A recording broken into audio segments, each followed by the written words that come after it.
Revelation chapter 22 verses 11 and 12 again. വെളിപ്പാട് പുസ്തകം 22-ാം അധ്യായത്തിന്റെ 11-12 വാക്യങ്ങൾ വായിക്കാം. അനീതി ചെയ്യുന്നവൻ ഇനിയും അനീതി ചെയ്യട്ടെ, അഴുക്കുള്ളവൻ ഇനിയും അഴുക്കാകട്ടെ, നീതിമാൻ ഇനിയും നീതി ചെയ്യട്ടെ, വിശുദ്ധൻ ഇനിയും തന്നെ വിശദീകരിക്കട്ടെ. ഇതാ ഞാൻ വേഗം വരുന്നു, ഓരോരുത്തന് അവനവന്റെ പ്രവൃത്തിക്ക് തക്കവണ്ണം കൊടുപ്പാൻ പ്രതിഫലം എന്റെ പക്കലുണ്ട്. He that is unjust, let him be unjust still, and he which is filthy, let him be filthy still, and he that is righteous, let him be righteous still, and he that is holy, let him be holy still.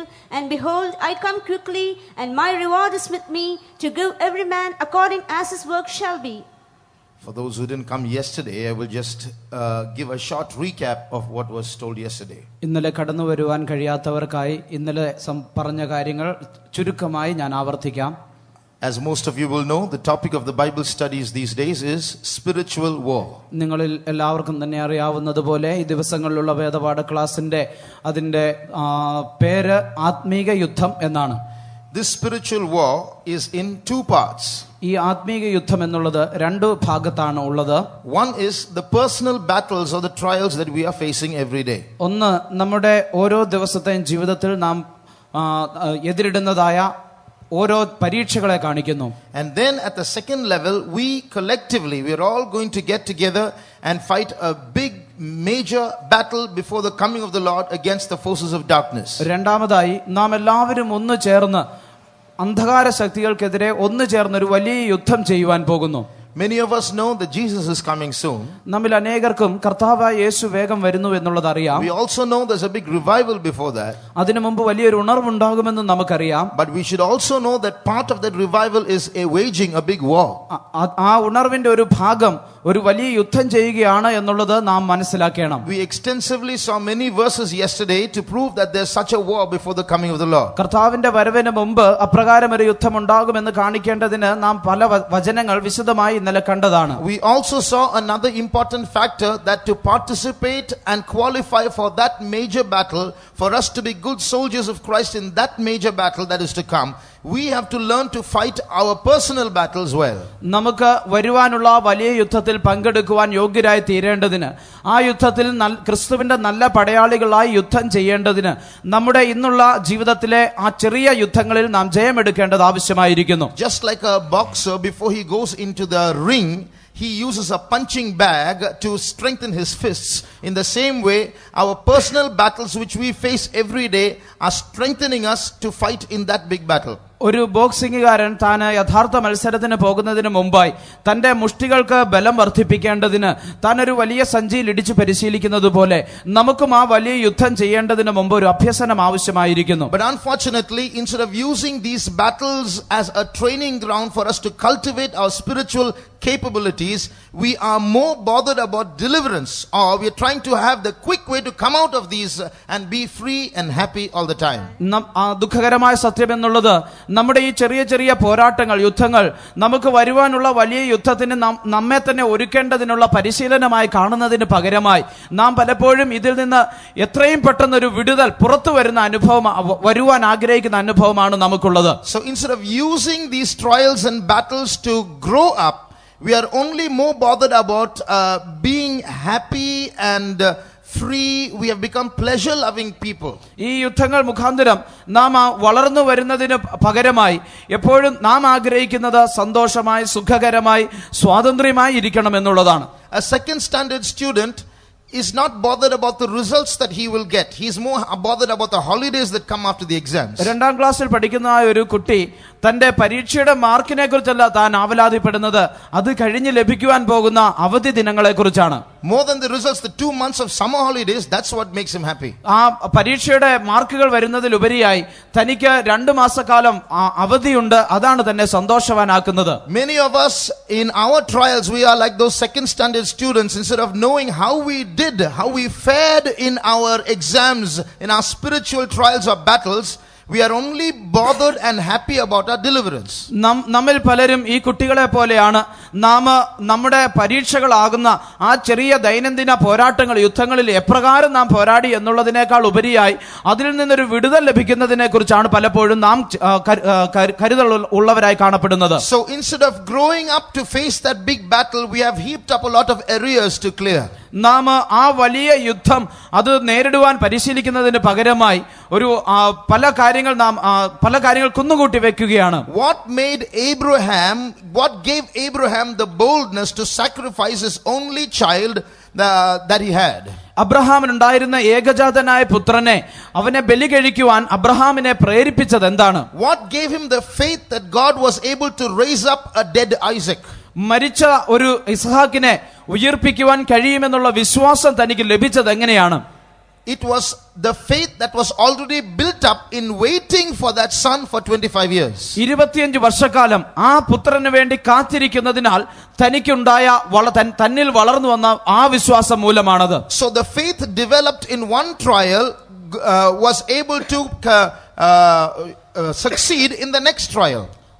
ഒരു പരീക്ഷ മുഖാന്തരം വളർന്നു വന്നതായ വിശ്വാസം അടുത്ത പരീക്ഷയിൽ തന്നെ ജയമെടുക്കുവാൻ പ്രാപ്തനാക്കി. In the same way, every trial that we face is supposed to make us better and better as warriors. അതുപോലെ തന്നെ നമ്മുടെ ജീവിതത്തിൽ നാം നേരിടുന്നതായ ഓരോ പരീക്ഷകളും നമ്മെ നല്ല ഭടന്മാരാക്കി മാറ്റണം. So when we fall sick, നാം രോഗിയായി തീരുമ്പോൾ what we have to wait for is not just healing. നാം സൗഖ്യത്തിനായി വേണ്ടി മാത്രമല്ല കാത്തിരിക്കേണ്ടത്. What we have to cultivate in our sickness is a faith that will bring that healing down from heaven. സ്വർഗ്ഗത്തിൽ നിന്ന് സൗഖ്യം നമുക്ക് വരുത്തി തരുന്നതായ ഒരു വിശ്വാസം നമ്മിൽ വളർന്നു വരുവാനാണ് നാം ഇടയാക്കേണ്ടത്. You know, Jesus could have died without any stripes on his body. യേശുവിന് തന്റെ ശരീരത്തിൽ അടിപ്പിണരെ ഏക്കാതെ തനിക്ക് മരിക്കാമായിരുന്നു. But the reason why he was scourged before he was crucified was only so that we can be free from sickness or be healed of our sicknesses. യേശു മരിക്കുന്നതിന് മുമ്പായി തന്നെ ചാട്ടവാറുകൊണ്ട് അടിച്ചത് നമ്മുടെ രോഗങ്ങളിൽ നിന്ന് നമുക്ക് സൗഖ്യം നൽകേണ്ടതിന് വേണ്ടി മാത്രമാണ്. So it's not even by the Bible in the English translation it says stripes. Stripes means long lines. Those are stripes. It's not even by the nail wounds that we are healed. It's by the stripes that he received before he was crucified that we are healed. English വേദപുസ്തകത്തിൽ വായിക്കുമ്പോൾ അത് നേരെയുള്ള അടി എന്നാണ് എഴുതിയിരിക്കുന്നത്. ആ ചാട്ടവാറുകൊണ്ടുള്ള അടി ലഭിച്ചത് കൊണ്ടാണ്, ആണി തന്റെ കയ്യിലേറ്റത് കൊണ്ട് മാത്രമല്ല, ചാട്ടവാറുകൊണ്ടുള്ള അടിപ്പിണരേറ്റത് കൊണ്ട് കൂടിയാണ് നമുക്ക് സൗഖ്യം ലഭിക്കുന്നത്. So now where are those stripes? ആ അടിപ്പിണരുകൾ ഇപ്പോൾ എവിടെയാണ്? The Bible says by his stripes ye were healed. വേദപുസ്തകം പറയുന്നത് അവന്റെ അടിപ്പിണരുകളാൽ നിങ്ങൾക്ക് സൗഖ്യം വന്നുമിരിക്കുന്നു. So how is that how is it that when we were healed, how is it a past tense? അത് വന്നുമിരിക്കുന്നു എന്ന് ഭൂതകാലത്തിൽ എപ്രകാരമാണ് അത് പറയുന്നത്? It's like this. അത് ഇപ്രകാരമാണ്. When you get your salary at the end of a month, ഒരു മാസത്തിന്റെ അവസാനം നിങ്ങളുടെ ശമ്പളം ലഭിക്കുമ്പോൾ you don't get it in your hand. അത് നിങ്ങളുടെ കരത്തിൽ ലഭിക്കുന്നില്ല. But when it gets deposited in your account, you say you have your money with you. അത് നിങ്ങളുടെ അക്കൗണ്ടിൽ വന്നു കഴിയുമ്പോൾ നിങ്ങളുടെ പണം ലഭിച്ചു എന്ന് പറയുന്നു. So although it is not in your hand, although you haven't seen it, because it's in your account, you say it's with me. നിങ്ങളുടെ കരത്തിൽ അത് ഇല്ല എങ്കിലും, നിങ്ങൾ അത് കാണുന്നില്ല എങ്കിലും, നിങ്ങളുടെ അക്കൗണ്ടിൽ അത് ഉള്ളതുകൊണ്ട് നിങ്ങൾ പറയുന്നു എനിക്കത് ലഭിച്ചു എന്ന്. In the same way as Jesus allowed his body to be torn and allowed stripes to fall on his body, he has made a provision in heaven, opened a bank account in heaven for every human being, so that at any time for any sickness, by faith he can go to that bank and receive that healing. യേശുവിന്റെ ശരീരം കിഴിക്കുവാൻ അവൻ അനുവദിച്ചത് നിമിത്തമായി, തന്റെ ശരീരത്തിൽ അടിപ്പിണരുകൾ അവൻ ഏറ്റത് നിമിത്തമായിട്ട് ഓരോരുത്തർക്കും വേണ്ടി യേശു സ്വർഗരാജ്യത്തിൽ ഒരു ബാങ്ക് അക്കൗണ്ട് തുടങ്ങിയിരിക്കുകയാണ്. അതിന്റെ പ്രയോജനം ഏത് നിമിഷവും എപ്പോൾ നിങ്ങൾ രോഗികളായി തീരുന്നുവോ അപ്പോൾ അവിടെ ചെന്ന് ആ രോഗസൗഖ്യം നിങ്ങൾക്ക് അവകാശമാക്കുവാൻ കഴിയും. So when we fall sick, നാം രോഗിയായി തീരുമ്പോൾ it's not just enough to run here and there just so that we can get healed. നമുക്ക് സൗഖ്യം ലഭിക്കേണ്ടതിന് അവിടെ ഇവിടെ ഓടി നടന്നത് കൊണ്ട് മാത്രമായില്ല. Healing is only a byproduct. It's only a second product in that trial. ആ സൗഖ്യം എന്നുള്ളത് ആ പരീക്ഷയിൽ നമുക്ക് വരുന്ന അതിന്റെ രണ്ടാമത്തെ ഒരു പ്രൊഡക്റ്റ് മാത്രമാണ്. But what has to come first because of that trial is faith.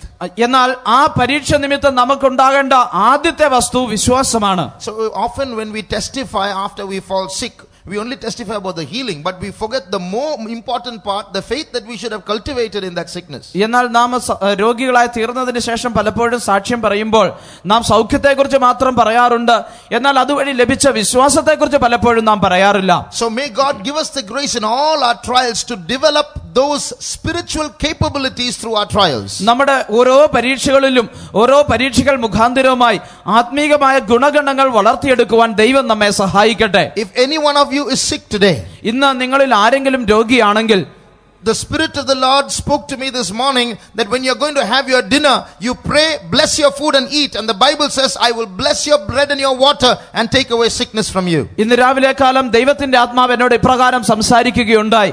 നിങ്ങൾ ഇന്ന് രാത്രി അത്താഴം കഴിക്കുമ്പോൾ നിങ്ങളുടെ ഭക്ഷണം എടുത്ത് പ്രാർത്ഥിക്കുക.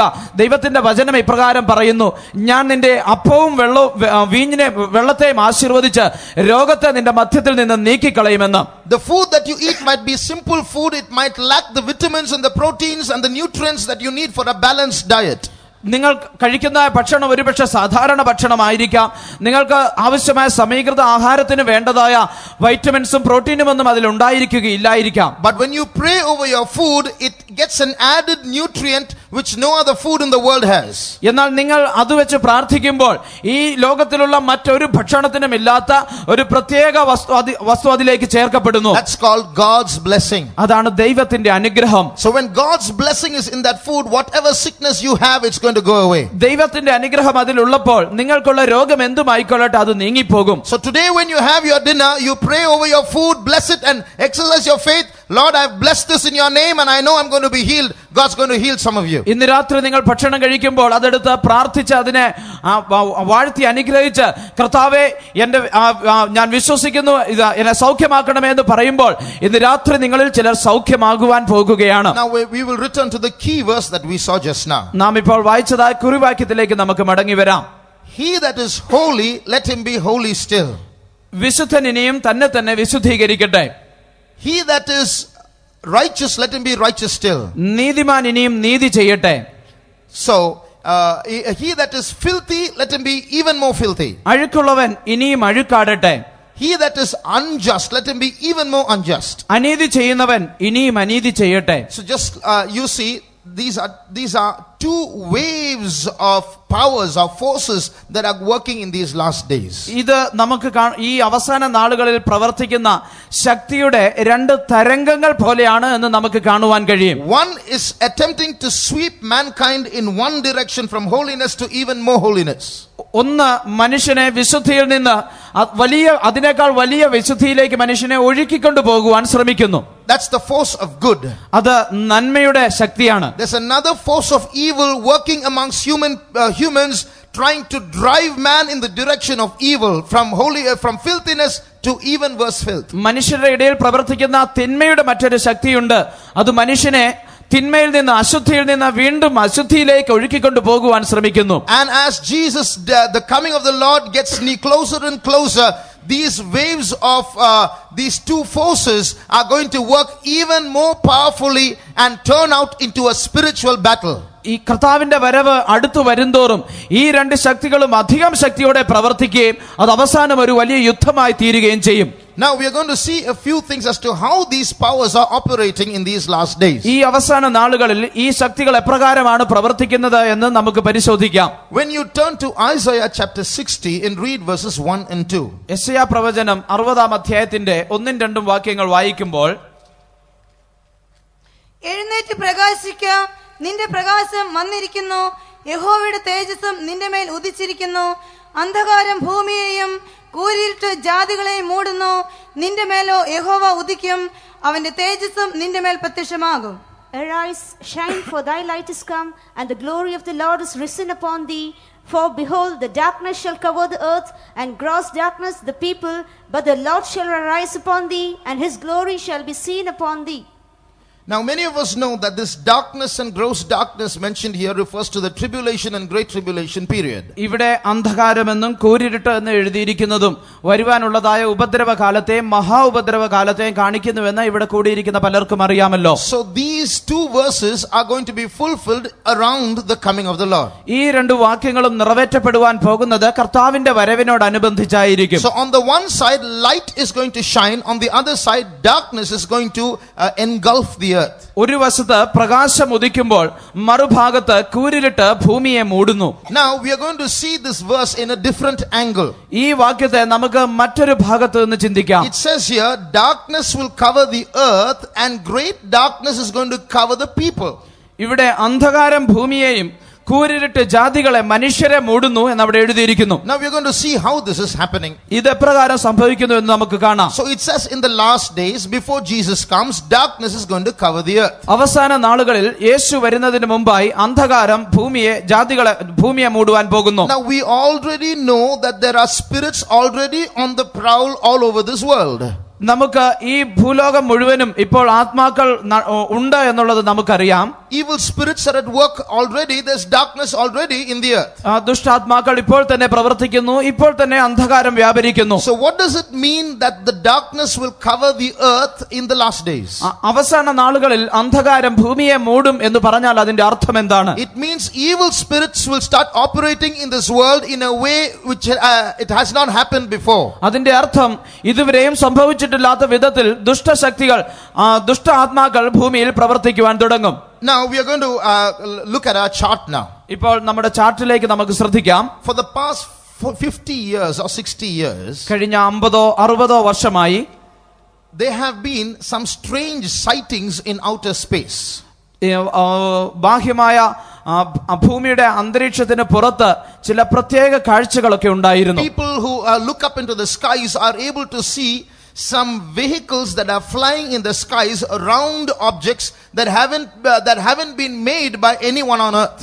ആകാശത്തിലേക്ക് വാനത്തിലേക്ക് നോക്കുന്ന പലർക്കും മനുഷ്യൻ നിർമ്മിതമല്ലാത്ത വട്ടത്തിലുള്ള ചില വസ്തുക്കളെ കാണുവാൻ കഴിഞ്ഞിരുന്നു. In the last picture on the right, വലതുവശത്തുള്ള അവസാന പടത്തിൽ അത് കാണാം. you see one such vehicle. അങ്ങനെയുള്ള ഒരു വാഹനം, ഒരു പറക്കും തളിക കാണാം. This is called an unidentified flying object because no one knows exactly who is driving it, what it is and so on. ഇതിനെ കൊടുത്തിരിക്കുന്ന പേര് പറക്കും തളിക എന്നാണ്. കാരണം ഇത് ആര് നിർമ്മിച്ചുവെന്നോ ആരാണ് ഇത് പറത്തുന്നതെന്നോ ഒന്നും അറിയുകയില്ല. Now that might be only a picture.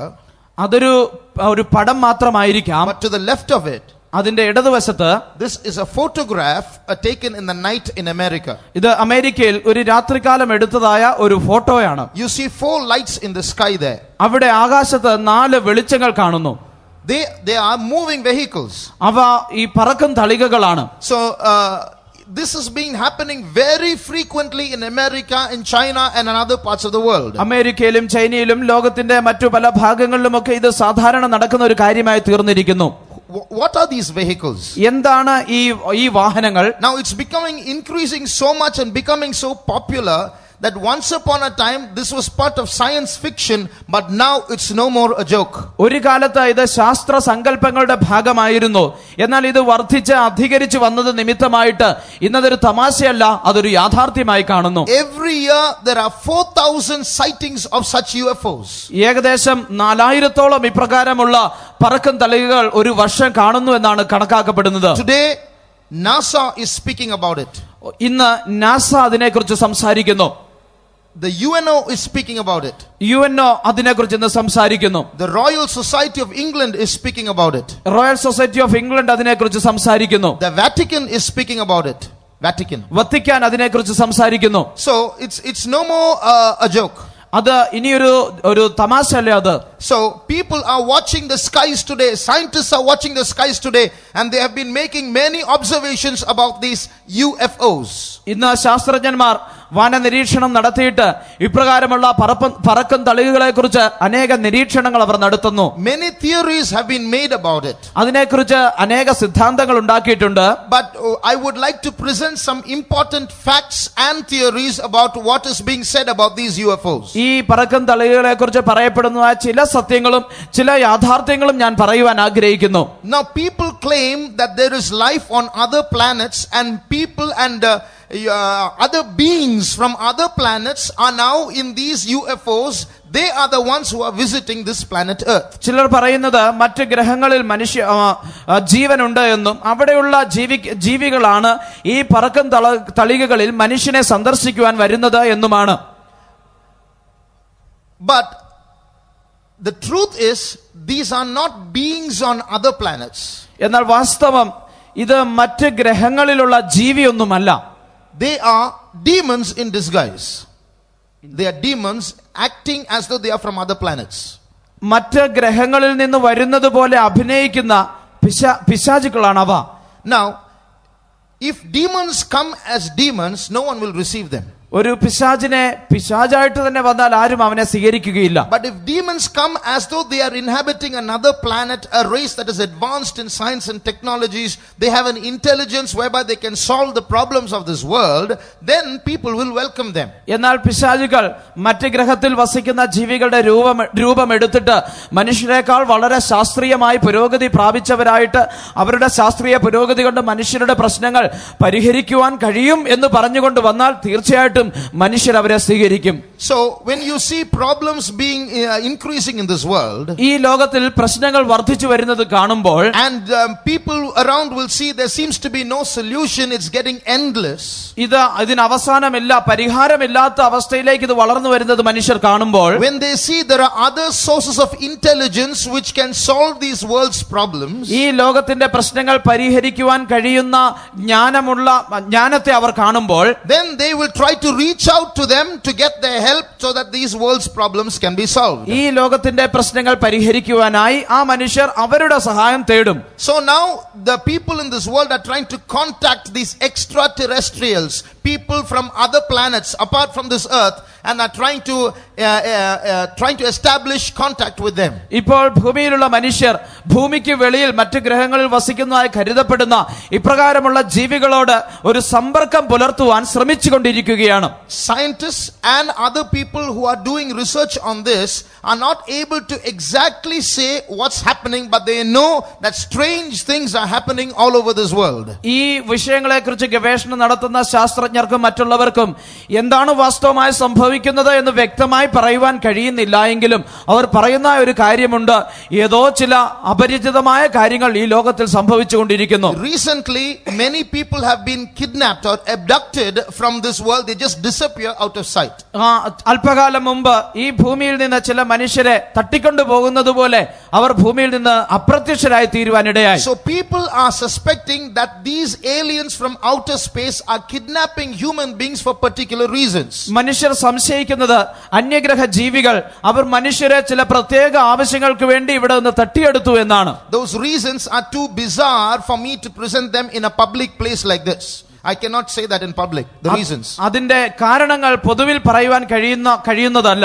But they are being human beings are suddenly disappearing from this world. എന്നാൽ മനുഷ്യർ പെട്ടെന്ന് ഈ ഭൂമിയിൽ നിന്ന് അപ്രത്യക്ഷരായി തീരുന്നു. Some of them have returned to earth and they are narrating experiences with these other beings. അവരിൽ ചിലർ ഭൂമിയിലേക്ക് തിരികെ വരികയും ഈ അന്യഗ്രഹ ജീവികളോടുള്ള അവരുടെ സമ്പർക്കത്തെക്കുറിച്ച് അവർ പറയുകയും ചെയ്തു. And when they are asked, how do we know that you have really gone through this experience, you may be lying to us. അപ്പോൾ മനുഷ്യർ അവരോട് ചോദിച്ചു, നിങ്ങൾ ഒരു പക്ഷേ കള്ളം പറയുന്നതാണെങ്കിലോ വാസ്തവമായി ഇതിലൂടെ നിങ്ങൾ കടന്നു പോയിട്ടുണ്ട് എന്ന് ഞങ്ങൾ എപ്രകാരമാണ് അറിയുക? Then they would say, operate my leg. അപ്പോൾ അവർ പറഞ്ഞു, എന്റെ കാലൊന്ന് ഓപ്പറേഷൻ ചെയ്ത് നോക്കുക. And when they operated, they have found electronic implants made of nanotechnology with such precision and with such advanced scientific technology that has not been invented in the world as yet. അവരുടെ കാൽ അവർ operation ചെയ്ത് നോക്കിയപ്പോൾ ലോകത്തിൽ ഇതുവരെയും കണ്ടുപിടിച്ചിട്ടില്ലാത്ത അത്ര നൂതനമായിട്ടുള്ള nano ടെക്നോളജിയുള്ള ചിപ്പുകൾ അവരുടെ കാലിൽ വെച്ചിരിക്കുന്നതായിട്ട് കാണുവാൻ കഴിഞ്ഞു. This has not been made anywhere in the world. The metal that is used is nowhere in this world. It is an out of this world metal. അതിന് ഉപയോഗിച്ചിരുന്ന ലോഹം ഈ ഭൂമിയിൽ ഒരിടത്തും ഉള്ളതല്ല, ഭൂമിക്ക് പുറത്ത് എവിടെ നിന്നോ ഉള്ളതായിരുന്നു. So why are they being kidnapped? എന്തുകൊണ്ടാണ് ഇവരെ തട്ടിയെടുത്തത്? One theory is that one group of people in this world who have established contact with these aliens have cut themselves off from the rest of this world. They are hiding either in this world somewhere or they have gone to the moon and settled there. ഇതിനെക്കുറിച്ച് പറയുന്നതായ ഒരു സിദ്ധാന്തം, അന്യഗ്രഹ ജീവികളുമായിട്ട് ഭൂമിയിൽ നിന്ന് സമ്പർക്കം പുലർത്തുവാൻ സാധിച്ച ഒരു കൂട്ടർ അവർ മറ്റു മനുഷ്യരിൽ നിന്ന് അവരെ തന്നെ വേർപെടുത്തിയിട്ട് ഒന്നെങ്കിൽ ഭൂമിയിൽ തന്നെ അവർ മറഞ്ഞിരിക്കുന്നു, അല്ലെങ്കിൽ ചന്ദ്രനിലേക്ക് പോയി എന്ന് പറയുന്നു. In the year 1945, 1945 5 aeroplanes were flying over an area in the Pacific Ocean called the Bermuda Triangle. ശാന്തസമുദ്രത്തിലുള്ള ബെർമുഡ ട്രയാങ്കിൾ എന്ന പേരുള്ള ഒരു ഭാഗത്തുകൂടെ 5 വിമാനങ്ങൾ ഒന്നിച്ച് പറന്നു പോകുകയായിരുന്നു. Suddenly all 5 of them disappeared with 27 passengers in them. പെട്ടെന്ന് ഈ 5 വിമാനങ്ങളും അതിൽ 27 യാത്രക്കാരുണ്ടായിരുന്നു, അവരോട് ചേർന്ന് ഇത് അപ്രത്യക്ഷമായി. From 1945, since the disappearance till today, with all the advanced technology that this world has, they have not been able to find any trace of any of those planes or even those people. അന്ന് 1945 മുതൽ ഇന്ന് വരെ മനുഷ്യന്റെ സകല സാങ്കേതിക ജ്ഞാനവും ഉപയോഗിച്ച് മനുഷ്യൻ പരിശോധിച്ചിട്ടും ആ മനുഷ്യരുടെയോ വിമാനത്തിന്റെയോ ഒരു യാതൊരു അംശവും അവർക്ക് ഇതുവരെ കണ്ടുപിടിക്കുവാൻ കഴിഞ്ഞിട്ടില്ല. One of those 27 people in their homes, a telegram came. ആ 27 മനുഷ്യരിൽ ഒരാളുടെ വീട്ടിൽ ഒരു ടെലഗ്രാം ഒരു ദിവസം വന്നു. I am alive. ഞാൻ ജീവിച്ചിരിക്കുന്നു. That means they are not killed.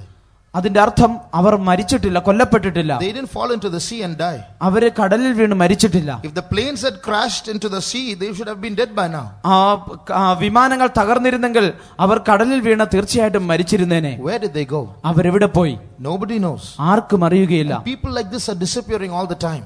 ഇങ്ങനെ മനുഷ്യർ അപ്രത്യക്ഷരായിക്കൊണ്ടിരിക്കുന്നു. So one suggestion that some researchers are doing, ചില ഗവേഷകർ തന്നിരിക്കുന്ന ഒരു ഉത്തരം, I told you the name of this vehicle is called UFO, unidentified flying object.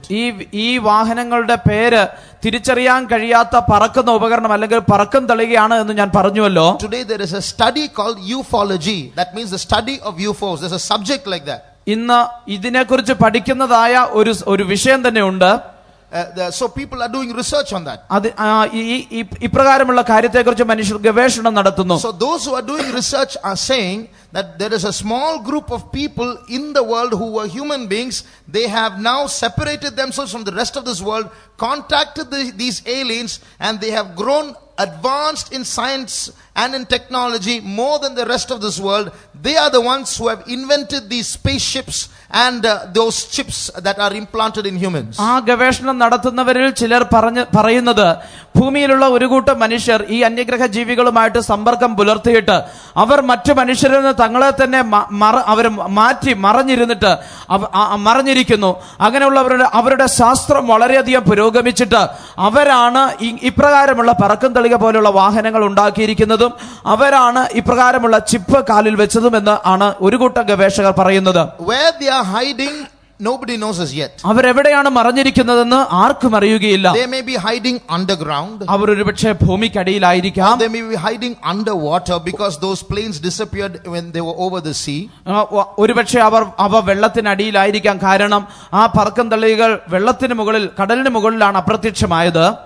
Some years ago I read a testimony. ചില വർഷങ്ങൾക്ക് മുമ്പ് ഞാൻ ഒരു സാക്ഷ്യം വായിച്ചു. Some of you may have read it also. It's a testimony of a man from Africa. His name was Emmanuel Eni.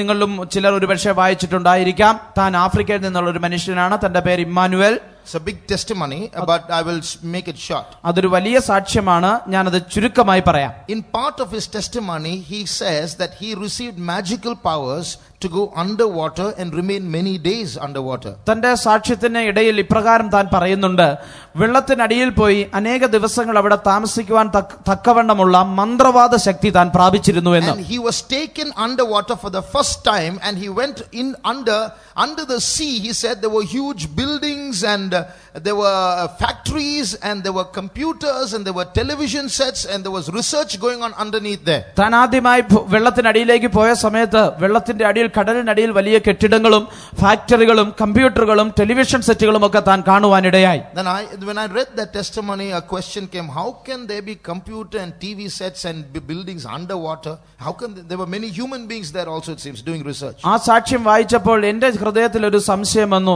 എപ്രകാരം കടലിനടിയിൽ ഇങ്ങനെയുള്ള കെട്ടിടങ്ങളും കമ്പ്യൂട്ടറുകളും TV സെറ്റുകളും ഒക്കെ കാണുന്നു? അവിടെ മനുഷ്യരുണ്ട്, അവർ പല ഗവേഷണങ്ങൾ നടത്തുന്നു എന്നാണ് താൻ പറഞ്ഞത്. But when I read all this information here, I'm wondering if that is indeed true. ഈ കാര്യങ്ങളെക്കുറിച്ചുള്ള അറിവ് എനിക്ക് ലഭിച്ചു കഴിഞ്ഞപ്പോൾ അന്ന് ഞാൻ വായിച്ചത് സത്യമാണോ എന്ന് ഞാൻ ഇപ്പോൾ ചിന്തിക്കുന്നു. Some of them who are doing research are saying that these human beings who have contacted these aliens are from other planets and have cut themselves of this world, have made these space vehicles, and they have now in these space vehicles gone and settled either in the planet Mars or on the moon. ഈ ഗവേഷണം നടത്തുന്ന ചിലർ ഇപ്രകാരമുള്ള മനുഷ്യരെ കുറിച്ച് പറഞ്ഞത്, അന്ന് കടലിനടിയിൽ ഗവേഷണം നടത്തിയവരാണ് ഇപ്രകാരമുള്ള പറക്കും തളികകൾ നിർമ്മിച്ചതെന്നും ആ മനുഷ്യർ ഒരുപക്ഷെ അവ സൃഷ്ടിച്ചിട്ട് ചന്ദ്രനിലോ അല്ലെങ്കിൽ ചൊവ്വായിലോ പോയിട്ടുണ്ടായിരിക്കാം എന്നുമാണ് ഗവേഷകർ പറയുന്നത്. In the year 2009, 2009 ആണ്ടിൽ NASA sent a rocket and bombed the moon. NASA ചന്ദ്രനിലേക്ക് ഒരു റോക്കറ്റ് അയച്ച് ചന്ദ്രനിൽ ഒരു ബോംബ് സ്ഫോടനം നടത്തുകയുണ്ടായി. Who is there on the moon? Why should they bomb the moon? ചന്ദ്രനിൽ ആരാണുള്ളത്? എന്തിനാണ് അവർ അവിടെ ബോംബ് സ്ഫോടനം നടത്തിയത്? So when they were asked that question, they said we were trying to find out if there's ice on the moon. അവർ ആ ചോദ്യം അവരോട് ചോദിച്ചപ്പോൾ അവർ പറഞ്ഞ മറുപടി, ചന്ദ്രനിൽ ഐസ് ഉണ്ടോ എന്ന് പരീക്ഷിക്കുവാനാണ് ഞങ്ങൾ അത് ചെയ്തത് എന്നാണ്. Then those who are doing research saying that's too stupid an excuse for them to send a rocket and bomb the moon.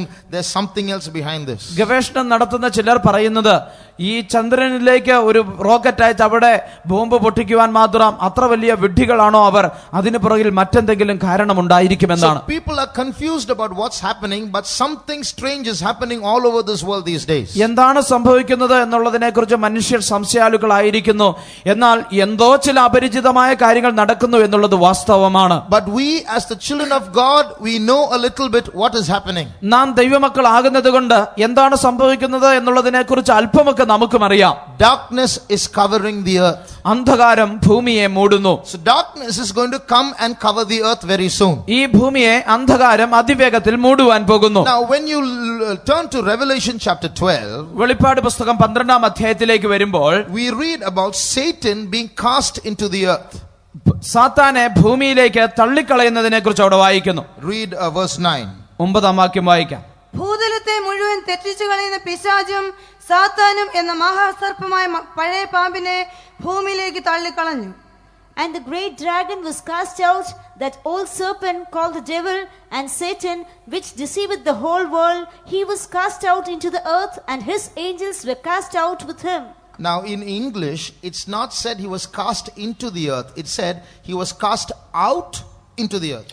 ഇംഗ്ലീഷിൽ വായിക്കുമ്പോൾ ഭൂമിയിലേക്ക് തള്ളിക്കളഞ്ഞു എന്ന് മാത്രമല്ല, അവനെ പുറത്തേക്ക് തള്ളി ഭൂമിയിലേക്ക് കളഞ്ഞു എന്നാണ് എഴുതിയിരിക്കുന്നത്. So that means he is inside somewhere now, and he is going to be cast out of that inside and into the earth. അതിനർത്ഥം താൻ ഇപ്പോൾ എവിടെയോ അകത്താണ് ഇരിക്കുന്നത്, ആ അകത്ത് നിന്ന് തന്നെ പുറത്തേക്ക് തള്ളി ഭൂമിയിലേക്ക് കളയുവാൻ പോകുന്നു.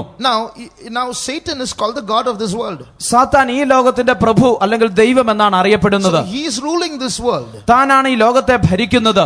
And he is ruling the darkness in this world. താൻ ഈ ലോകത്തിന്റെ അന്ധകാര ശക്തികളെ ഭരിക്കുന്നു. So already he is there in spirit form.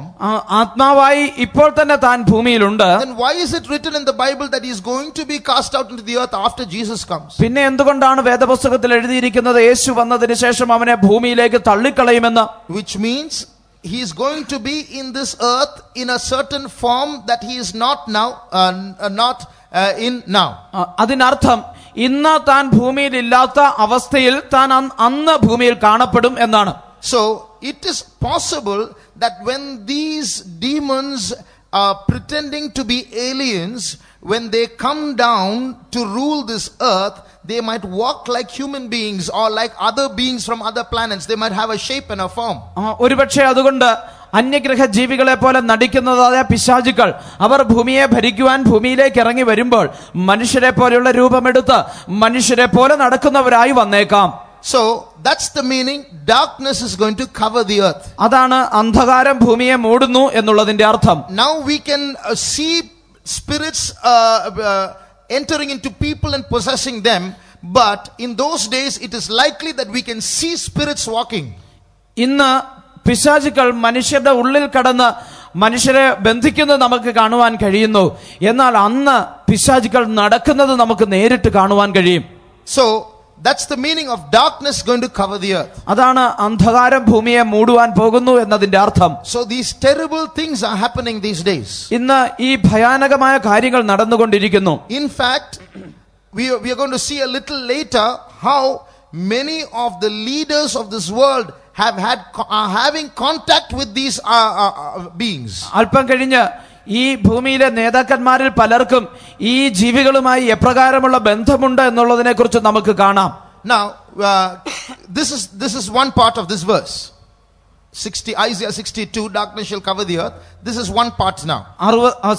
യെശയ്യാ പ്രവചനം 60:2 അന്ധകാരം ഭൂമിയെ മൂടുന്നു എന്നുള്ള വാക്യത്തിന്റെ ഒരു ഭാഗം ഇതാണ്. Read Daniel chapter 2 verse 43. Daniel പ്രവചനം 2-ാം അധ്യായത്തിന്റെ 43-ാം വാക്യം വായിക്കാം.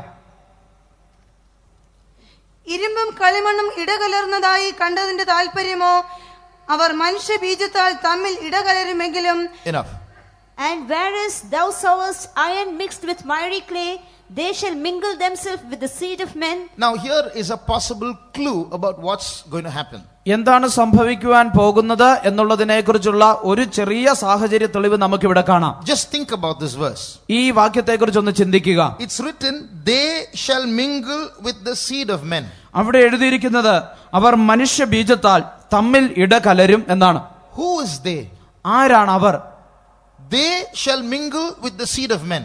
അവർ മനുഷ്യ ബീജത്താൽ തമ്മിൽ ഇടകലരും. So that means they must be someone who's not of the seed of men. അതിന്റെ അർത്ഥം അവർ മനുഷ്യകുലത്തിൽ നിന്നുള്ളവരല്ല അവർ എന്നവിടെ പറഞ്ഞിരിക്കുന്നവർ. So they who are not of the seed of men are going to mingle with the seed of men. മനുഷ്യ ബീജത്താൽ ഉള്ളവരല്ലാത്ത ആരോ ചിലർ മനുഷ്യ ബീജത്താൽ തമ്മിൽ കൂടിക്കലരുവാൻ പോകുന്നു. Now remember, this is a verse about the dream that Nebuchadnezzar saw.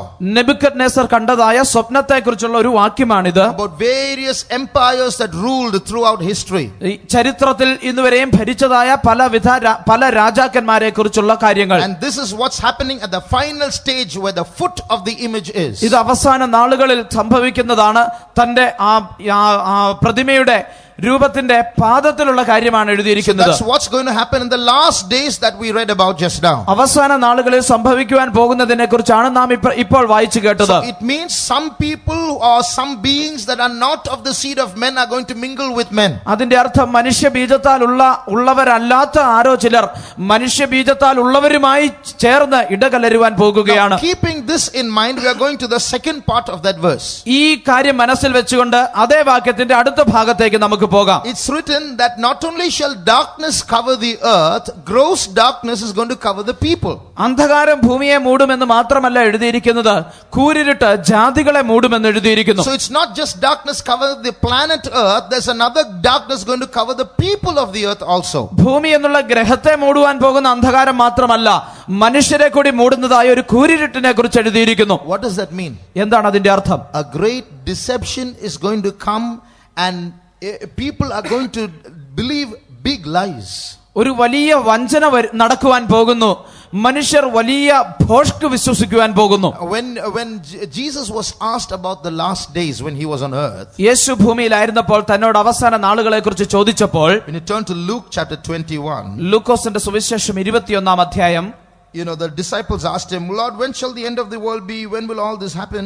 ശിഷ്യന്മാർ യേശുവിനോട് ചോദിച്ചു, കർത്താവേ, ലോകാവസാനത്തിനും ഇതെല്ലാം സംഭവിക്കുന്നതിനും ലക്ഷണം എന്താണ്? Read verse 7 and 8. 7-8 വാക്യങ്ങൾ വായിക്കാം. ഗുരു, അത് എപ്പോൾ ഉണ്ടാകും? അത് സംഭവിപ്പാറാകുമ്പോഴുള്ള ലക്ഷണം എന്ത് എന്ന് അവർ അവനോട് ചോദിച്ചു. അതിന് അവൻ, ആരും നിങ്ങളെ തെറ്റിക്കാതിരിപ്പാൻ സൂക്ഷിച്ചുകൊള്ളുവിൻ. Enough. And they asked him, saying, Master, but when shall these things be? And what sign will be there when these things shall come to pass?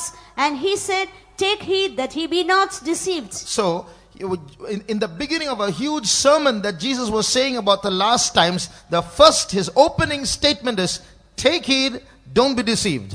അവസാന നാളുകളെ കുറിച്ചുള്ള ലക്ഷണങ്ങളെ കുറിച്ച് യേശു പറയുന്ന ആ വലിയ പ്രസംഗത്തിന് മുമ്പ് ആമുഖമായി ആദ്യം പറയുന്ന വാക്ക്, ആരും നിങ്ങളെ തെറ്റിപ്പാതിരിപ്പാൻ സൂക്ഷിച്ചുകൊള്ളുവിൻ എന്നാണ്. So the meaning is, a great deception is set to deceive common people. Everybody in the world is going to buy that deception as though it is the truth.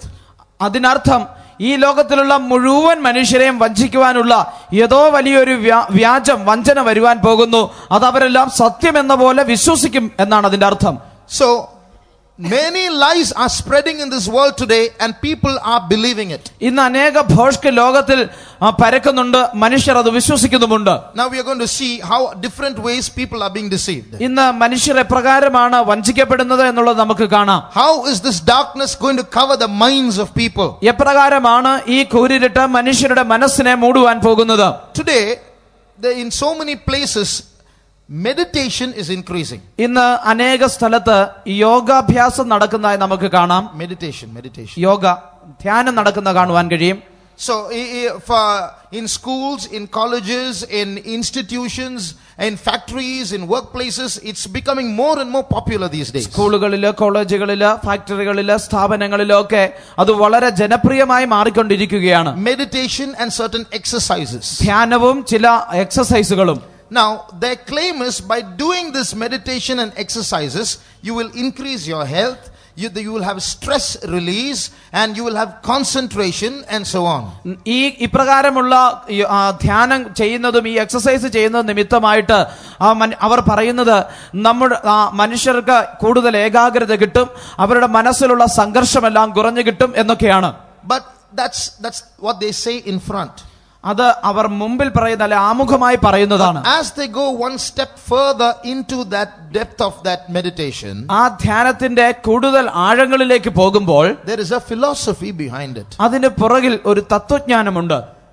What they say is, there is a very what is called a superconscious mind, a universal consciousness that's present in the universe. അവർ പറയുന്നത്, ഈ ഭൂമിയിൽ, ഈ പ്രപഞ്ചത്തിൽ അതീവ ശ്രദ്ധയുള്ള ഒരു പ്രത്യേക മനസ്സുണ്ട് എന്നാണ് പറയുന്നത്. Like we all have minds, there's another mind, a big mind existing in the universe. നമുക്കെല്ലാം ഒരു മനസ്സുണ്ട്, അപ്രകാരം തന്നെ ഈ പ്രപഞ്ചത്തിൽ ഒരു വലിയ മനസ്സുണ്ട്. That mind is an intelligent mind.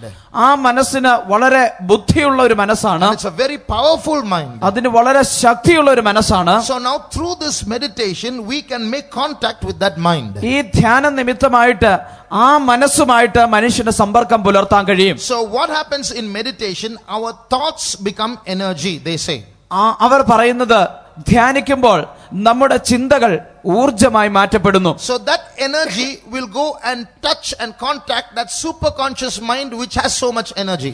ആ ഊർജം കടന്നുപോയി അതീവ ശ്രദ്ധയുള്ള മനസ്സിന് അധികം ഊർജമുള്ള അതിനെ പോയി തൊടുന്നു. So when we establish contact with that superconscious mind, what will happen is, we will gain powers from that mind. What we want, we can get from that mind. അതീവ ബോധമുള്ള ആ മനസ്സുമായിട്ടൊരു സമ്പർക്കം വരുമ്പോൾ നമുക്ക് ആവശ്യമുള്ള കാര്യങ്ങൾ അതിൽ നിന്ന് പ്രാപിക്കുവാൻ കഴിയും. Then we will realize who we are actually. അപ്പോൾ നാം ആരാണ് എന്നുള്ളത് നമുക്ക് മനസ്സിലാക്കുവാൻ കഴിയും. So man will attain what is called higher self. മനുഷ്യൻ താൻ ഉയർത്തപ്പെട്ട സ്വയമുള്ള ഒരു അവസ്ഥയിലേക്ക് എത്തും. That means we really know who we are. We attain a higher self. നാം ആരാണ് എന്ന് നാം മനസ്സിലാക്കിയിട്ട് ഉയർത്തപ്പെട്ട സ്വയമുള്ള ഒരു അവസ്ഥയിൽ മനുഷ്യനെത്തും. So through a series of meditation sessions, when we establish a contact with that superconscious mind, we attain a higher self till finally God and we are one. Or in other words, we become God. ആ ധ്യാനത്തിന്റെ അപ്രകാരമുള്ള ഒരു പരമ്പരയ്ക്ക് ശേഷം ആ അതീവ ബോധമുള്ള മനസ്സുമായിട്ട് നമുക്കൊരു സമ്പർക്കം വരികയും ആ അതീവ ബോധമുള്ള മനസ്സുമായിട്ടൊരു ബന്ധം വരികയും നാം ആരാണ് എന്ന് മനസ്സിലാക്കി നാം ദൈവത്തോട് തുല്യരാവുകയും മറ്റൊരു വിധത്തിൽ പറഞ്ഞാൽ നാം ദൈവമായി മാറ്റപ്പെടുകയും ചെയ്യുന്നു. Now that seems to have a lot of biblical truth in it.